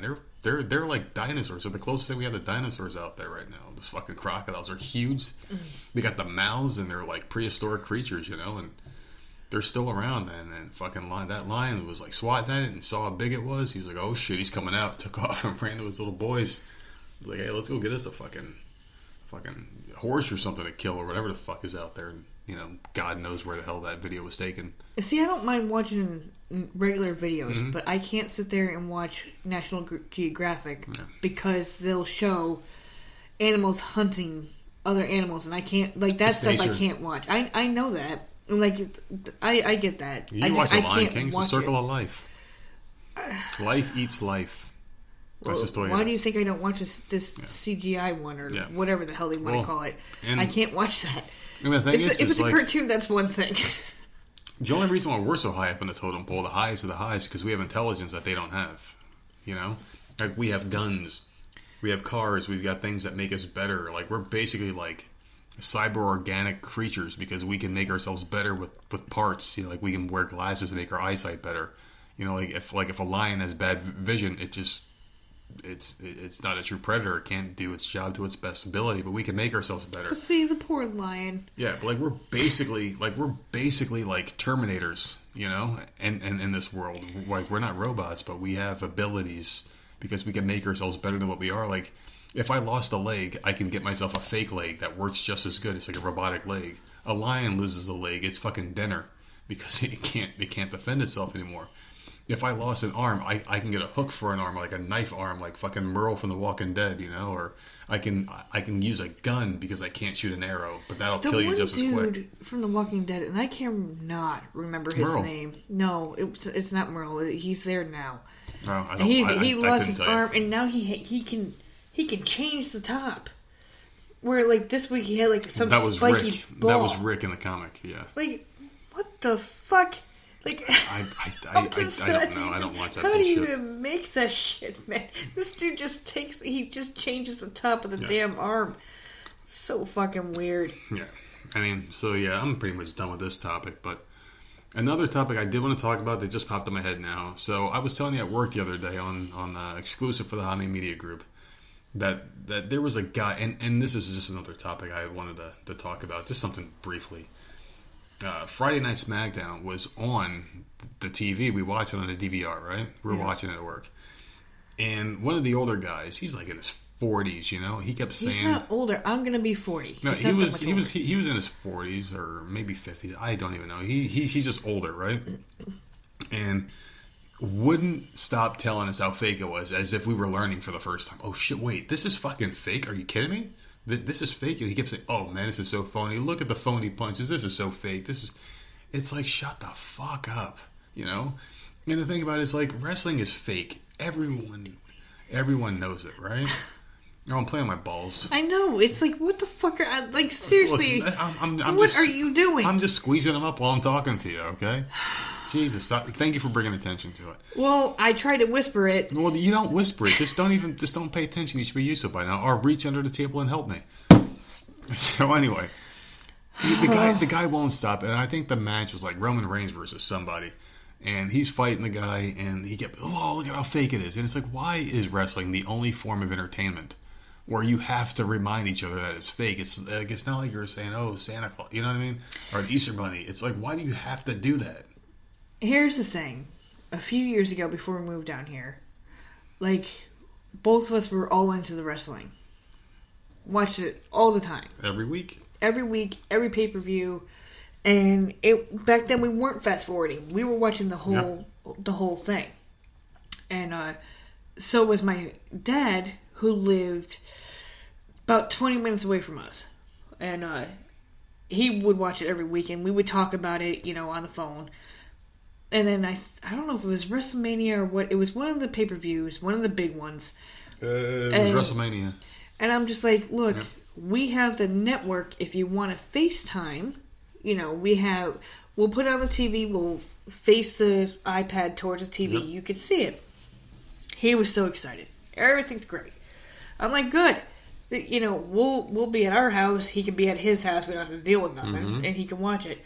We're sitting there watching it. All he did was bitch and talk throughout the whole fucking pay-per-view about how fake shit looked and, oh, well, this one's gonna win because they lost the match on Raw last week. Exactly. And it was just like, it was constant talking. And I'm just like, when we got off the thing, and I'm just like, never I can't. Again. And it has never happened again. It ruined the whole pay-per-view for me. And I know that that's a pay-per-view and you were just watching a SmackDown or whatever, but, like, that ruins it. Like, I know it's entertainment, and I just want to watch it and enjoy pieces that I like without someone talking over my shoulder and telling me how horrible it is. The thing is, like, wrestling is more entertaining than, like, a UFC fight. And follow me here, because some UFC fights are shocking, and you don't know what you're going to get when you pay for something. Like, I was watching the Ben Askren versus Jorge Masvidal fight. It was over in 5 seconds. The guy jumps in, running knee, knockout, punch, done. It's like, wait, I paid $60 for that? I don't like that. Yeah, but like that's the thing. It's like it was shocking. It was a moment in history. It will always be remembered. Fastest knockout in UFC history. One of the greatest knockouts of all time. People are like, wow, that's great. But you paid to watch a fight that is scheduled to go 5 rounds and it ended in 5 seconds.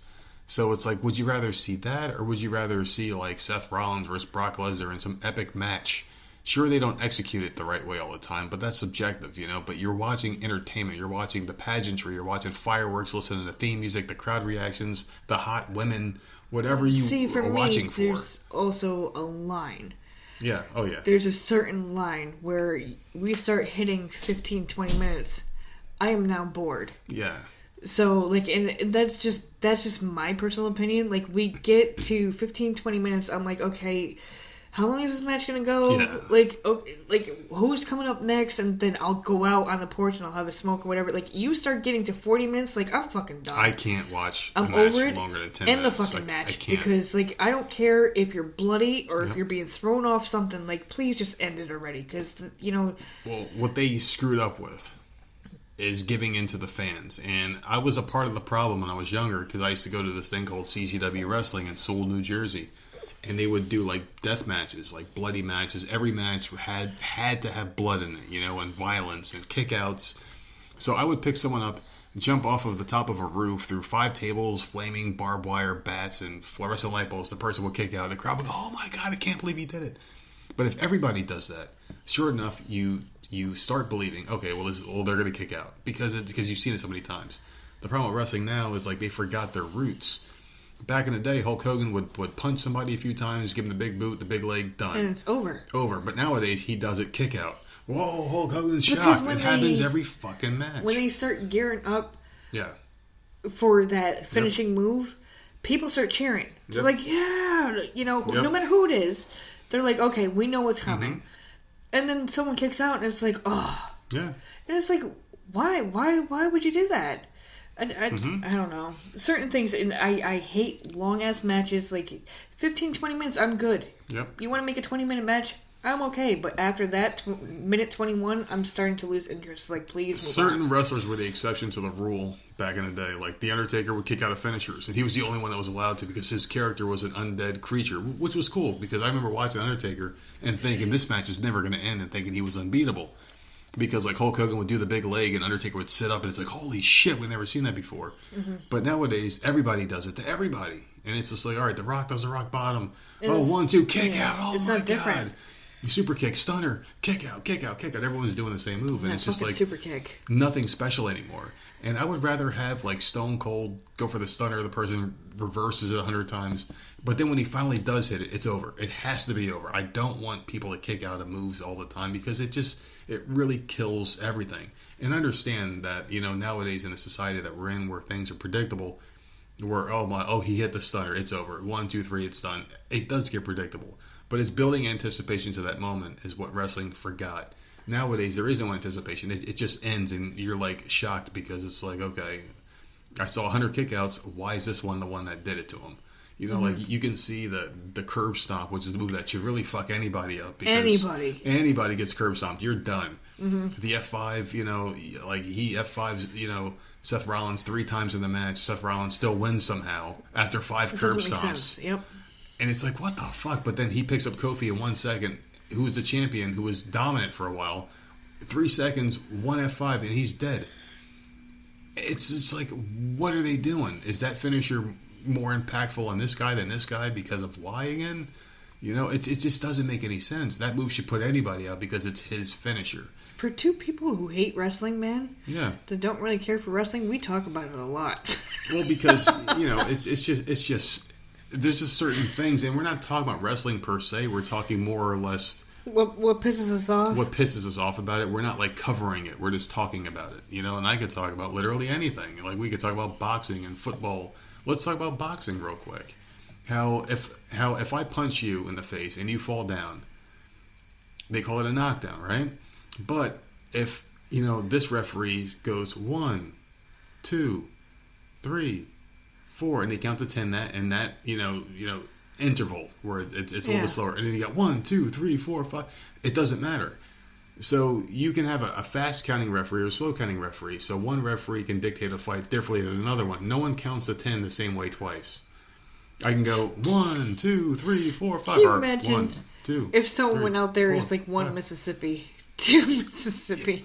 You know what? Maybe that's the best way to do it. But some people say Mississippi faster.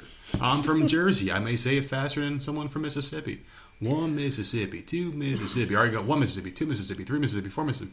The time is still different. So it's just different, you know? And I don't know if my point makes sense at all to anybody out there listening. I don't know what your point is with the count. It's just different, you know? Like some referees will count different in real sports. You know, it's just, I don't know, man. It's just sports in general is fucked up. Maybe I had too much to drink at this point. Well, no, you knocked me out and I'm on the ground and there's referee counting and I don't understand what we're... Well, just sports in general are just different. Like maybe they just have a robot ref or whatever the fuck. I don't know. That's like, coming.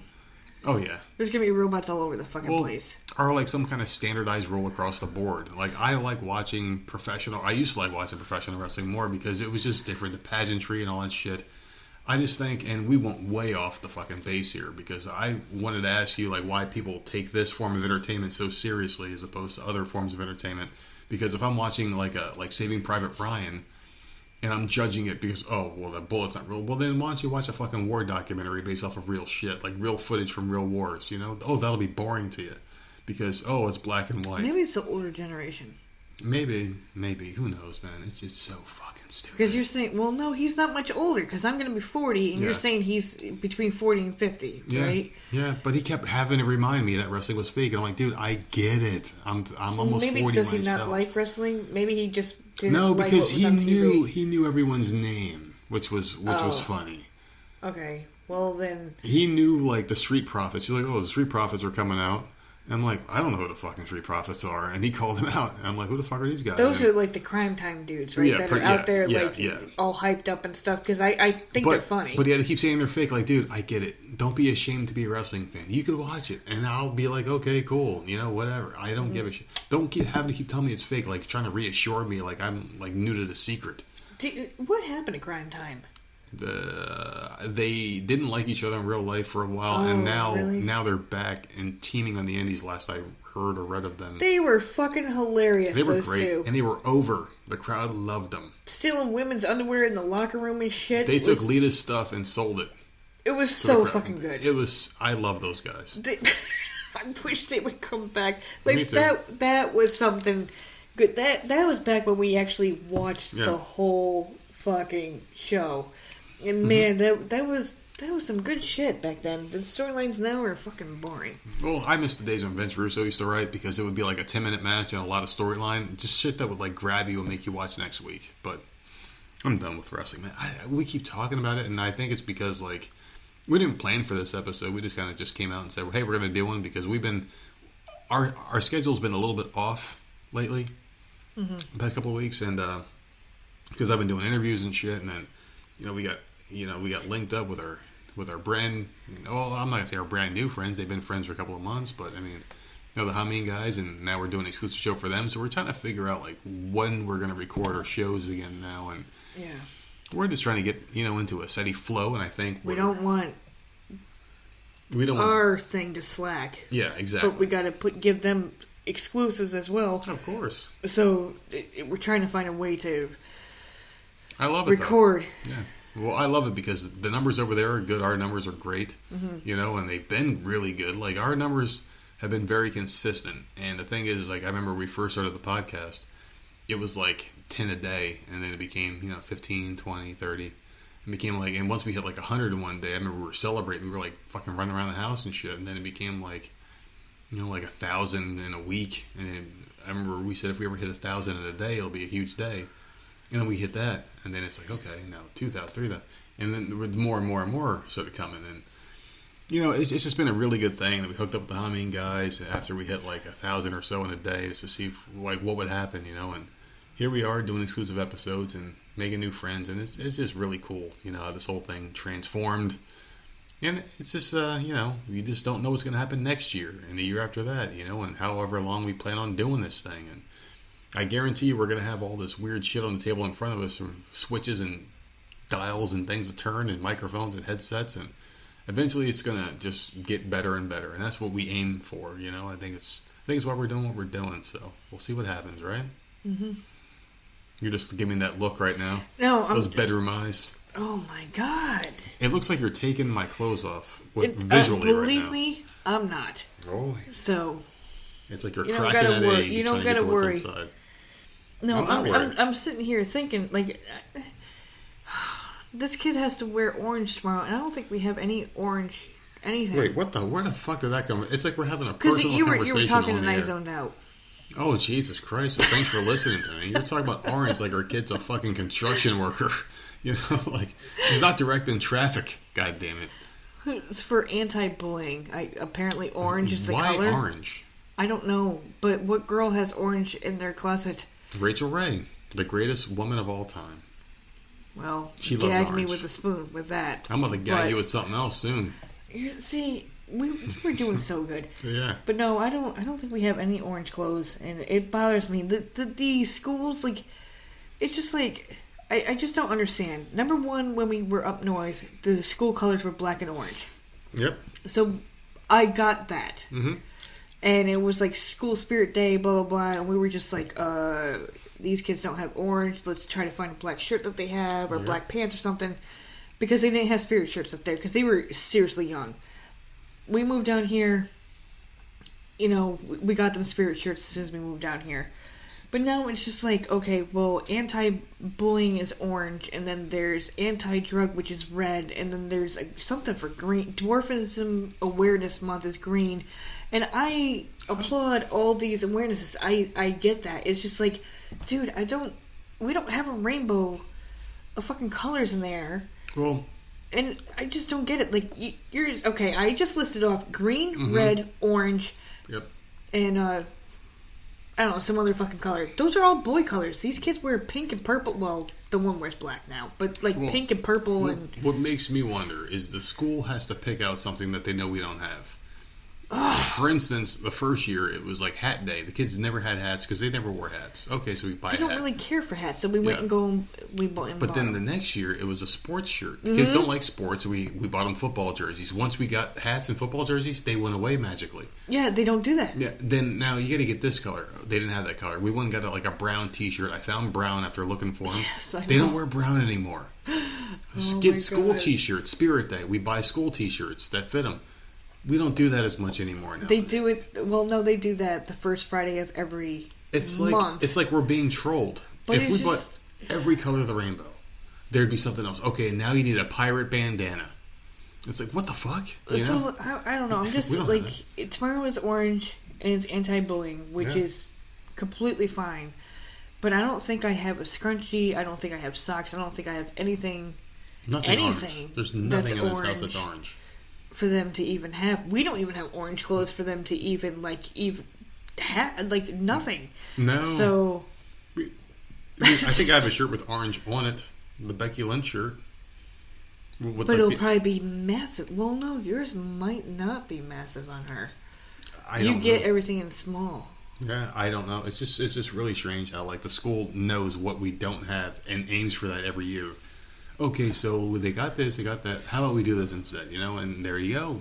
It's something Another different. thing is, it's like Spirit Day. Jenna has got 3 or 4 Spirit shirts, mainly because she's accumulated them every year. They do fun runs and all this stuff. Well, this year, like, she finally grew out of the ones that we had originally bought, because we always buy size, too big, so they can grow into it. But this is her last year in that school. I'm done. Yeah. I'm not buying another Spirit shirt for this school because it's the last year. So now when it's been Spirit Day, because she's a big, if other kids are doing it, she's got to do it to. Yeah. So she's been wearing her older sister's shirt for the next school up, which isn't a dolphin, it's a damn shark. But she's been okay with that. And I'm just like, I'm over it. I'm just over it. Let's see if I can wear those shirts, those old Spirit shirts. The old ones? Yeah, the ones that she can't fit anymore. Dude, if you do, we need to take a picture and just like put like an emoji over your face. Put like a smiley face. Put like a Rachel Ray head over my face or something. That would be funny. Fuck you and Rachel Ray. I'm over this Rachel Ray. I'm over it. I'm sorry, but I'm 37. It's been more than half my life at this point, okay? But it was never a topic of discussion as much until recently. Well, because we have a talk show. A talk show. It's like she's always in my face. What would happen? I'm about to put something in your face. Did you ever talk about the stupid cutout that you had? Yeah, we talked about it before. Oh, and you okay. gave it to me, so thank you. Well, that's before I knew how fucking psycho you were. Well, I mean, you should have known. So, how about this? How about a new dating app? And I just popped this just because you said before you found out how psycho I was, right? So, how about a dating app where criminal records and everything is on the table, you know, like everything? Because, like, nowadays, it's like everything is based off appearance, right? Like, swipe right, swipe left. How about, like, you put your fingerprint on an app, it reads your fingerprint, and it goes to some database where it reads police records, you know, your date of birth, everything. And it's like every single thing rolled into one. So you put your fingerprint down, you give like your iris scan or whatever.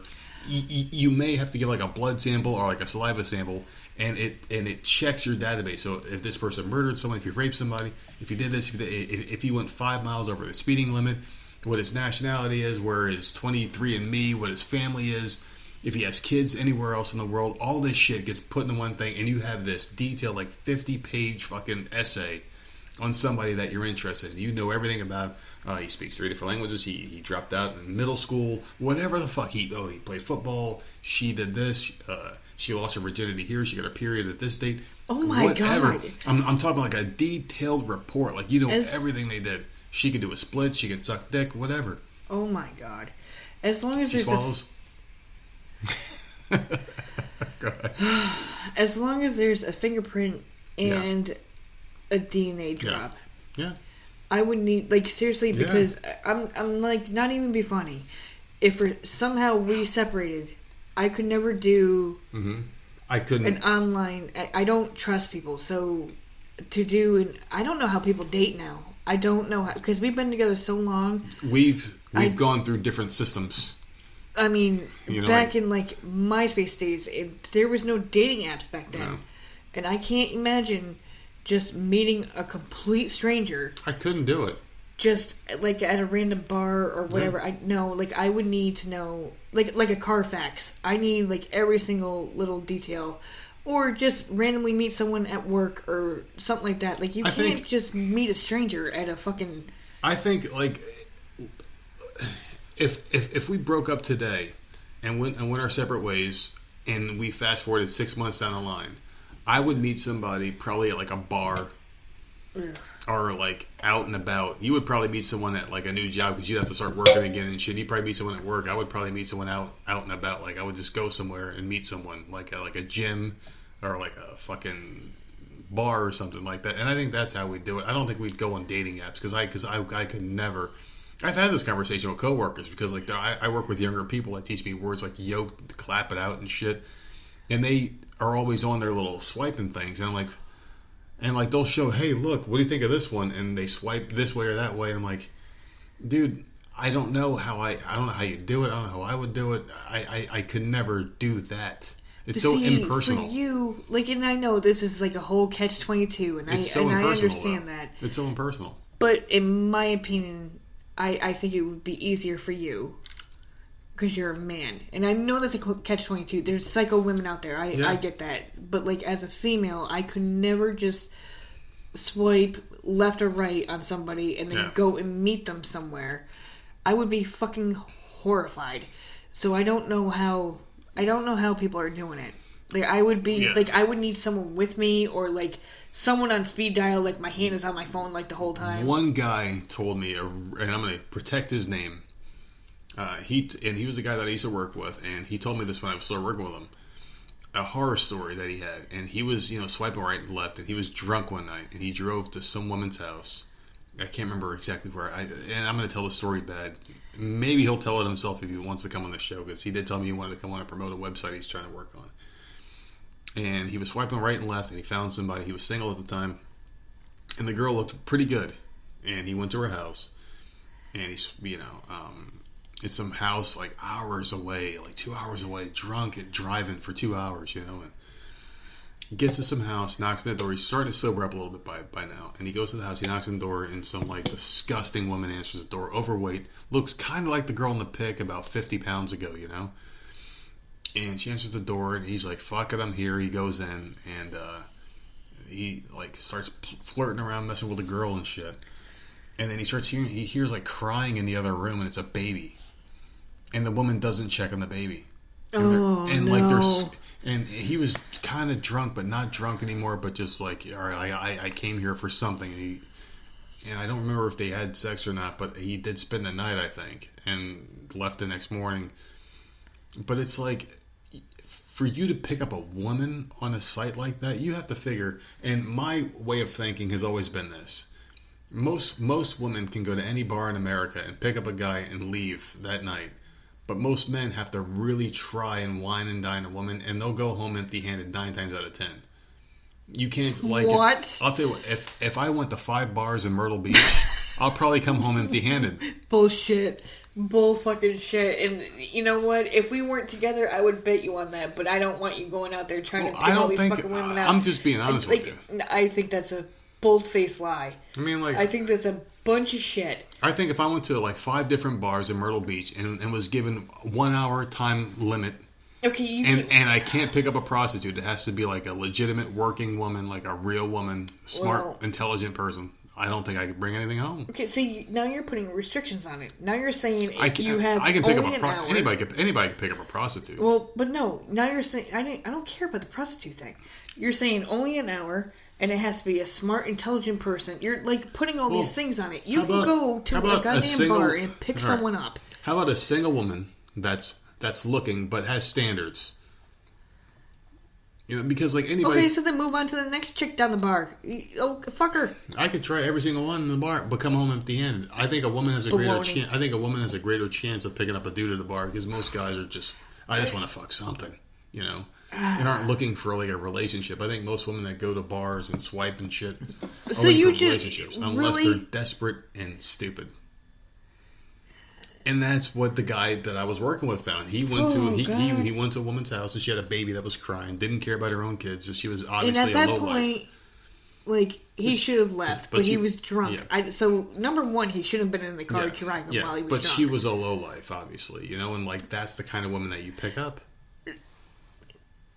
Bottom line, I don't trust online dating. I really don't, and I don't know how this generation or the younger generation is doing it. Like, because and I know that they're getting raised on that type of thing. Like, that's a norm. That's normal for them.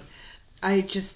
You're falling creeps for me out. It's like you're falling for a profile pic and a brief description. You're not getting the full picture. I mean, you hear about catfishing and you're hearing about all these other things. Like, that profile pic doesn't mean that that's that person. It's funny that you said that word. And catfish, because I think that's how we got on this story, my friend and I at work, because we might have been watching it at work, the show Catfish, and we talked about catfishing. I think he might have told me that story based out of that show. So it's just like you could put anything down in a profile. Yeah, you I'm really 123 pounds and 5'6", and you know I'm a professional fucking whatever. Yep. And blah blah blah blah blah, and then you go and it's like instead of blonde, you're getting a brunette who's like 400 pounds, and you know, just you can lie so much. It just, I can't. I don't trust people, and so that will never, ever fly. Like I don't know how these poor kids are gonna grow up. There's just nothing. Like there's nothing personal about it. You can say you're whoever you want. You might get lucky. Like I guarantee there's a couple out there. A million success stories. For me personally, I just feel like, how does that even work? I would be terrified, and I just don't like it. I would like it if they made a legitimate, like 100% screening test. Like you have to like pay like $100, like you said, for a test that you submit. It's 100% legitimate. Like, hey, this person has been screened. If you want in a relationship, you should want everything to already be out there, so there's nothing to explain. Just you got a record, whatever. Whoever you end up with is going to find out. So just put it all out there right now. What about the questionnaires and like the question? Oh, so do you smoke? Yes, no, rarely. It's like, what does rarely mean? Because your opinion of rarely is not the same. Right. Do you drink often? Once a week, twice a week? Never. Occasionally. Always. It's like, well, I do once or twice a week, even though that person is an alcoholic. It's like you're not answering truthfully. There needs to be something, just some kind of better screening. 100%, like you give yourself away. Just like people will gladly send their DNA to 23andMe in some factory. I still want to do it. Like there's like a little vial with like someone's information still there I don't after care. they got their packet sent with some bullshit I do information not that care. everyone else gets. Make 50 million clones of my ass. You're not going to want to anyways. Yeah, but as soon as still. you look at my results, you're not going to want to do it. Just give me my goddamn I would make results. 50,000 clones of you if one of them would gladly fuck me when I asked. Well, keep trying. No, you bitch. You see, I can't even get laid by someone I sleep with at night next to. And you're telling me I can go to any bar and pick up some random bitch. So fucked up. You can fuck any bitch at a bar, but not me. So there you go. Oh god, that was good. That was good. It was really good. So there you go. I'm hoping someone's laughing right now. I hope that's in a Twitter comment I'm going to get tomorrow. But still.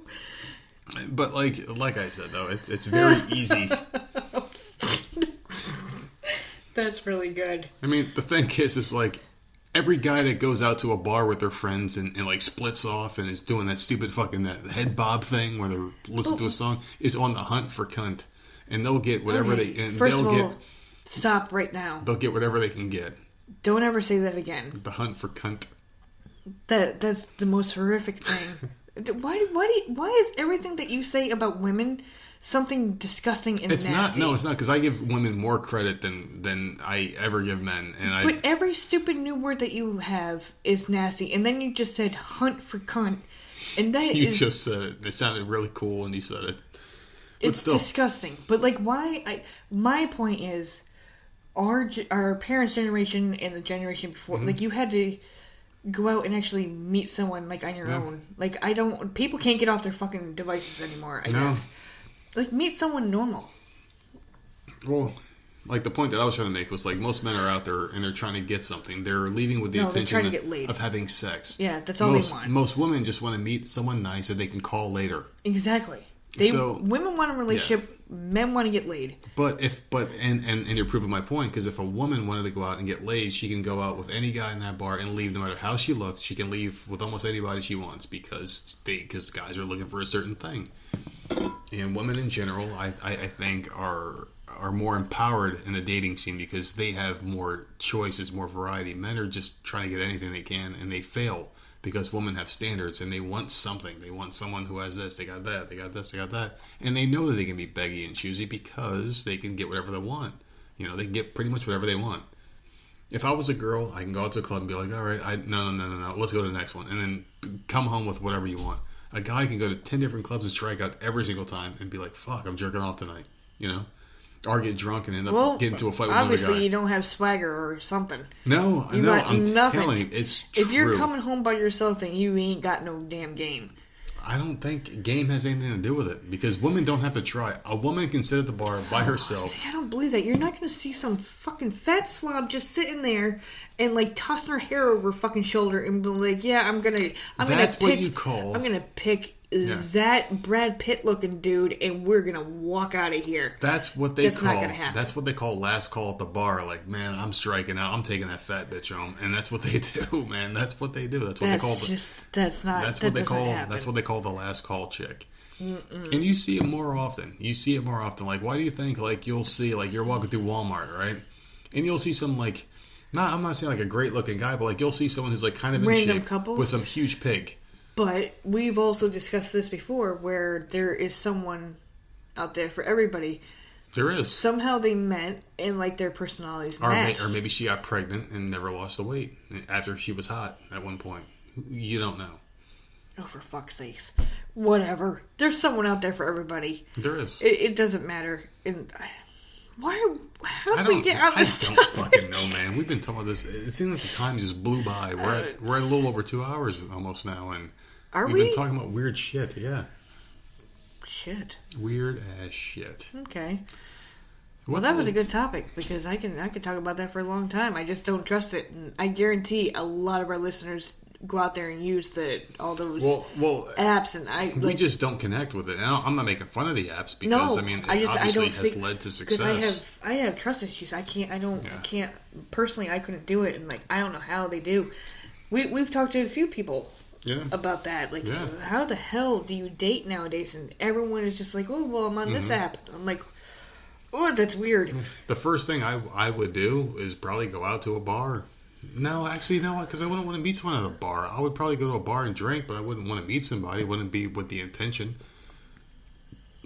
I don't know. I don't. It's just it's so weird to think about because it's been so long. You know, like getting back in a dating game. It's just I would be horrified now because there's so much shit. And if your profile is out there on an app, I'm not the only person that swiped on you. I mean, you're not the only person that went out with somebody. You know, I mean, I'm not the only person you went out with. You're on a public app. Yeah, you're in a public app. You probably fucked 20,000 different guys because this site's available to billions of people. I'm not the only lucky guy. You know, it's just I do remember like my sister, and this is honest to God true story. When we were living up north, she was with this lunatic, but before she was with him, she met him on I think it was Match.com. She wasn't on an app. She was on a website, and I think that's the one that she was on. And I remember she had met him at some random place that I knew, and I let her know. I'm like, make sure that you text all me and a friend where the hell you are, how long you're going to be there, and because she had never met him before, so she went and met him. Apparently they hit it off or whatever. They were together for like a year and a half. That dude ended up being such a fucking psycho. It's not even funny. And I'm not saying that's how it always turns out. I'm just saying, like, when she went out, I made sure that she said where she was going, how long she was going to be there, because that's terrifying. You don't want to go someplace on a random date with someone that you don't know and then disappear off the face of the fucking planet. That as women, that's what you are afraid of, you know? But I don't know, that dude was like a fucking heroin addict, and she didn't find that out until months and months later. That was just... How the hell did he hide heroin from somebody? Dude, I don't know, but he was a lunatic. I remember this person because they came to the house because she wanted to introduce him to the family and shit. She was so in love with him. She falls in love. Well, she fell in love with everybody at that point. Oh, and my God. She was so desperate to have somebody that she would fall in love with everybody, and she was so into him, and I'm just oh my God. But he break her door down, try to attack her and shit. Yeah, he did. Yeah, you never know what the hell you're getting. That really wasn't my point, because I'm not saying all people on the apps are psycho. I'm just saying for her as a female, she felt like she needed to make sure that everyone knew where she was at all times and what the dude's name was and blah blah blah. Because I would be the same exact way. If I'm meeting some goddamn stranger, I need to know that someone out there is going to be looking for my ass if I don't come back. It's just, I don't know, man. And it's funny that we mentioned this because I had a dream last night that we broke up.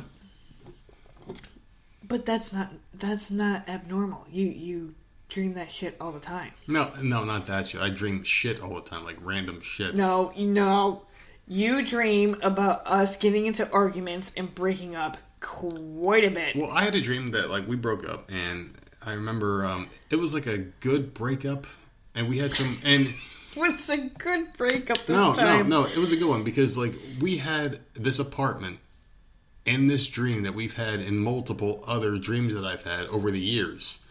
It was our first place, the one that you had.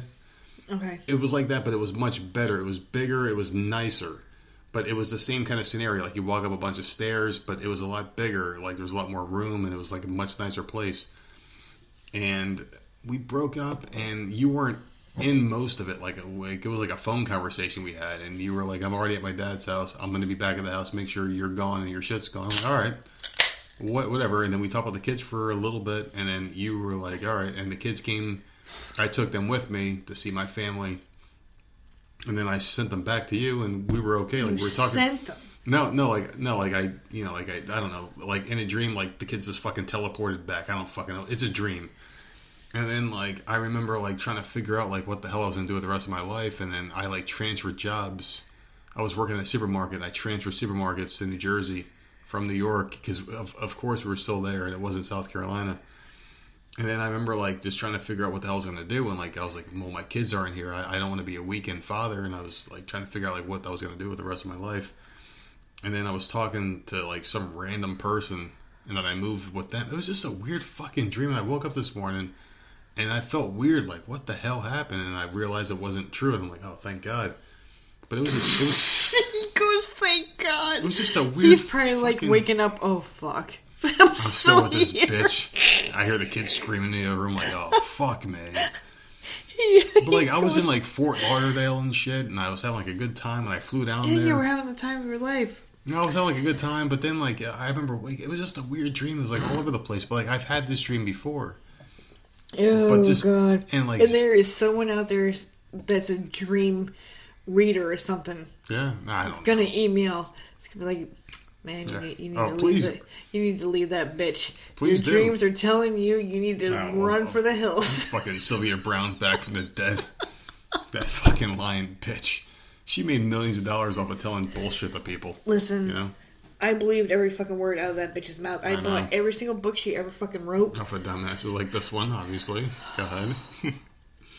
But still, God. I mean, I don't know. I don't believe in any of that shit, you know? But I don't think dreams have any real meaning. I don't think, like, if I dream I about don't a think they person, do I don't either. think they're thinking about me. You know, I don't think so. The only time, and I will be completely honest with this, like the only time that I ever had a dream that I want to believe, and it was very, very vivid, that I want to believe that it was real, was when my grandfather passed away. Mm-hmm. And that's the only one, and it just, like, it was so random. Do you want to describe the dream? Because I'm going to describe my Well, dream in a minute. I'll once describe you're like done. 2 seconds because it's the only part of the dream that I remember. Mm-hmm. For some reason, I was driving, which I don't have a license, so that's beyond whatever. But I was driving, and my grandmother, who had passed away years and years ago, had pulled up next to me, like coming from the opposite direction, Mm-hmm. and she just stopped the car. And she looked over at me. My grandfather was sitting in the passenger seat, and she looked at me and said that he was okay. And she drove off. Was she alive at the time or no? No, she Oh, she passed passed away away. years and Okay. years before. And that's it. Like Well, she you just see- she drove up and said he's okay, and then left. You So see, that's weird. But that's it. That's weird because you think about something like that, and it does kind of give you a chill down your spine because it's like, okay, well, she's giving you a message.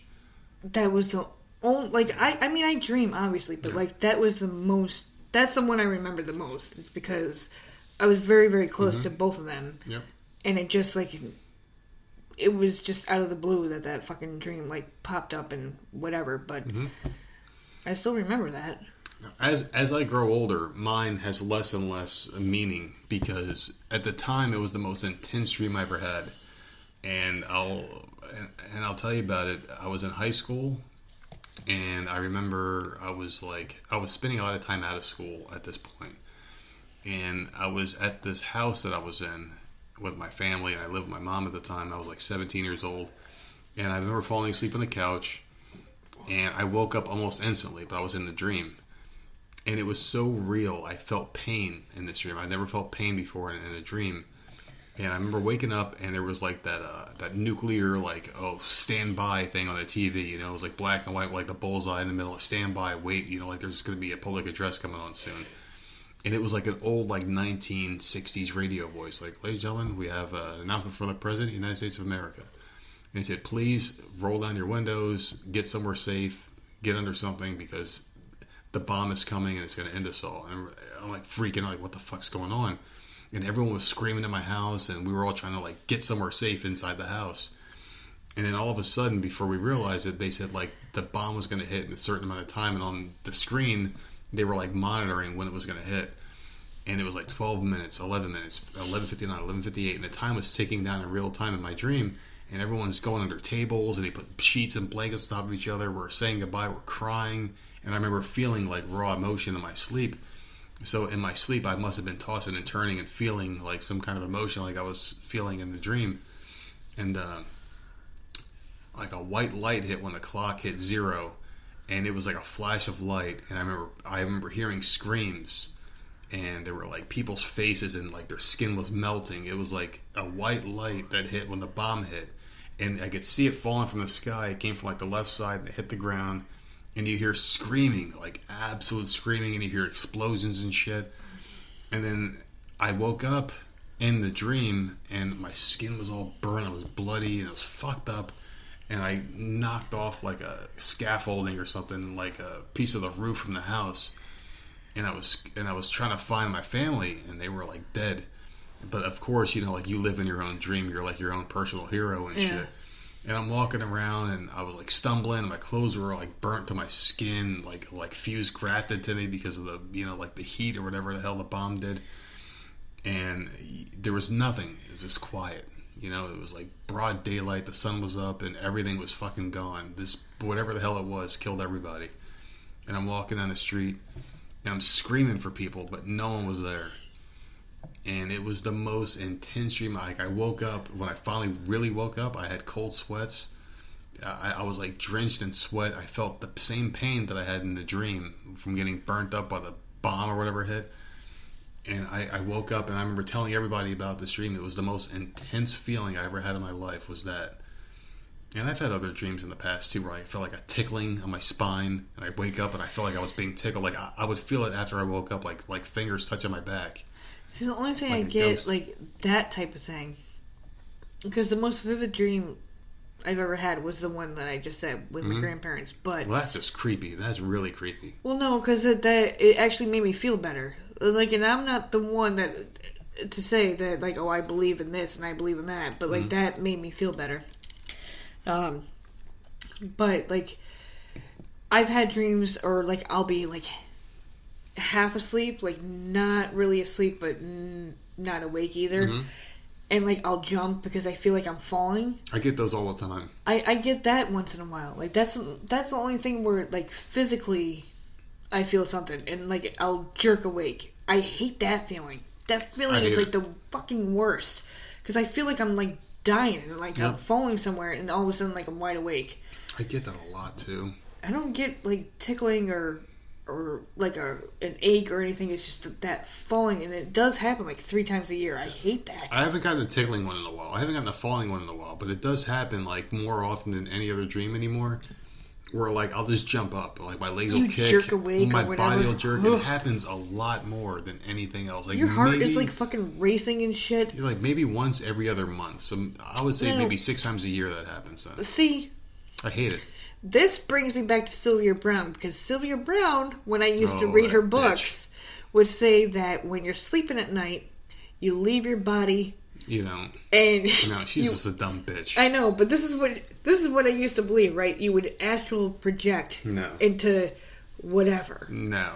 And then when you're coming back into your body, no, she's a dumb bitch. That's what caused that. So, no, the thing is, and I'm gonna tell you exactly what it is. It does scare the hell out of me. I don't like that free falling yeah. crap. I hate that. It's not that. It's because like your brain wanders when you're asleep. And sometimes you have recollections of it, sometimes you don't. And you enter this certain realm of sleep called your REM sleep, where you actually like fall asleep and you're resting, and you sometimes you remember what you dreamt about, sometimes you don't. It's very simple. But the thing is that the brain is very powerful. And the thing about the brain is something I listened to today, where like, let's say if you were allergic to cats, right? And someone hypnotized you and said you're not allergic to cats, and the cat jumped in your lap while you're in this trance, you might not sneeze. It's just because, like, you're told one thing and something else happens. But if you're sleeping and, in your brain, you're somewhere else, you don't really know what's real and what's fake, you may have certain sensations that cause you to jump. Or if you're falling, you wake up and feel like you're falling until your brain says, no, you're awake now. Okay, and then you feel calm. But then this goes for my question. I know we're over 2 hours, so we got to wrap this up. But, so my question is, everyone in the world just constantly thinks that they're falling off a cliff or something, that everyone just dreams that they're falling? Not all the time. Everyone has that feeling. It happens once in a while, yeah, because like our brains. So everyone has the much same type of dream, and everyone has the same type of feeling, and they jerk awake.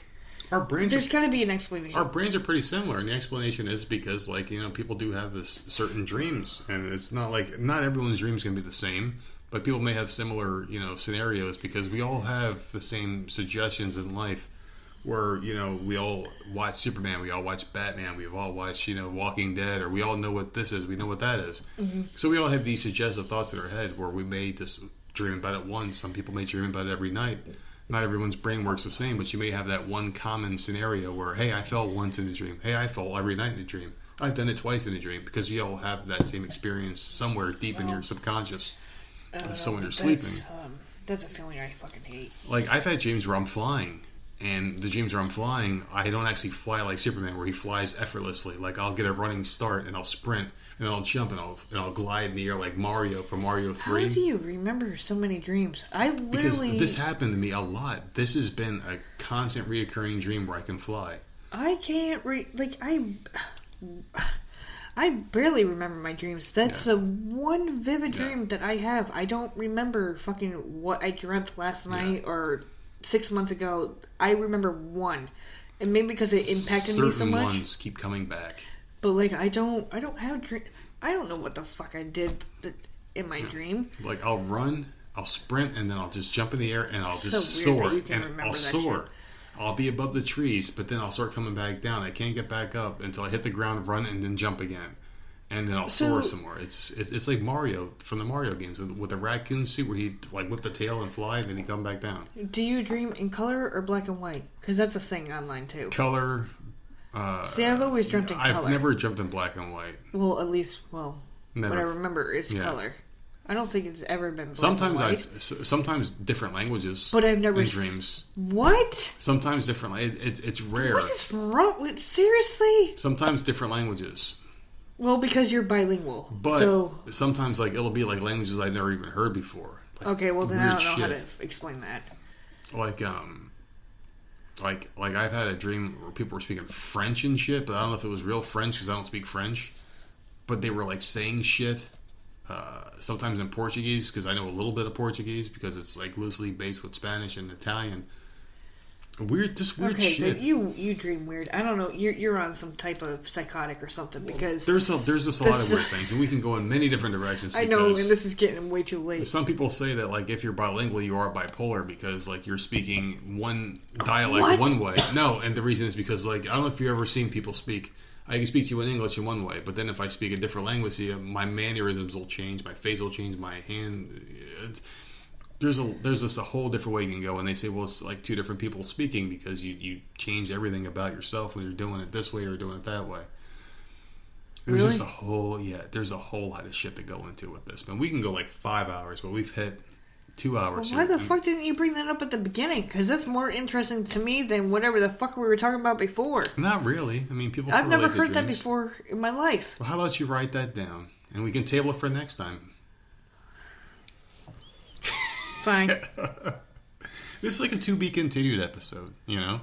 Because the thing is, like, I don't want these to be 3 hours because I don't want people that are driving in their cars. Oh, or I whatever, definitely don't want to do 3 hours. to have to download a show that's not gonna. Yeah, I don't know because I hate when that happens, you know. But I had a good time tonight. I'm jealous that you get to have all these vivid dreams. That's not fair. I fall asleep and then I wake up and that's it. You probably had me, just don't remember them. So what do I need to do to remember my shit? I don't know. Sometimes I just wake up abruptly and it's fresh, and I just have a quick recollection that I just can't forget. But then I'll forget later on in the day. You will have dreams where we have like a full blown argument, and then you wake up pissed off at me, and it's a fucking goddamn dream. And I'm like, "What are you?"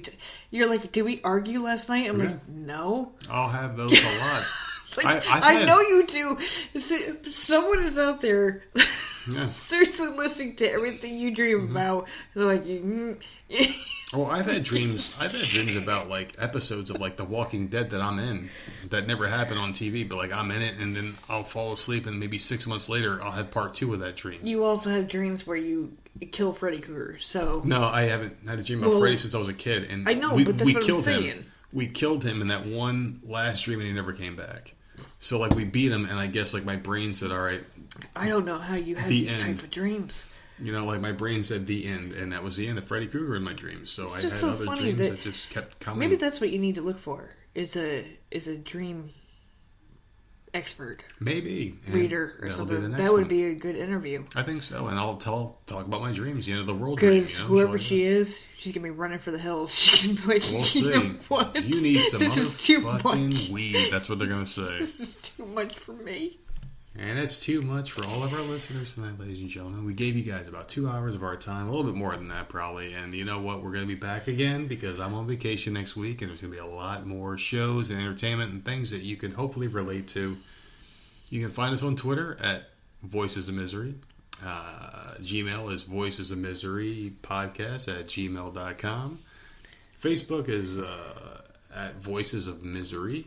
And yeah, you can find us pretty much anywhere now. The old Facebook is dead, so there's 2 now, and one of them you'll never get a reply from. This one you may get a reply from because I don't really fuck with it too much.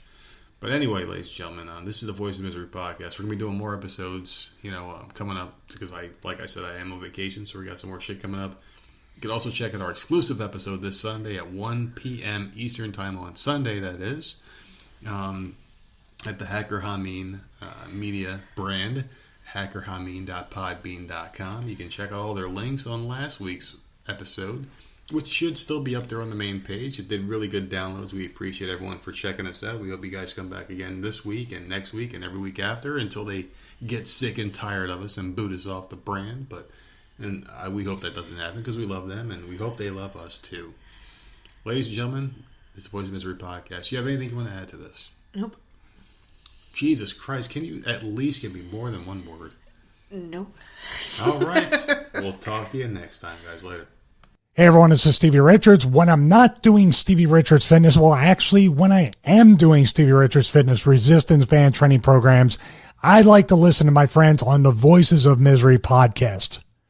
They talk about literally everything and anything, some stuff that might offend you. So if you're not easily offended, don't subscribe because they say whatever is on their minds is actually subscribe. Subscribe anyway. You might learn something, and check them out anywhere you can download and listen to your favorite podcast. And of course, check them out at voicesofmisery.podbean.com.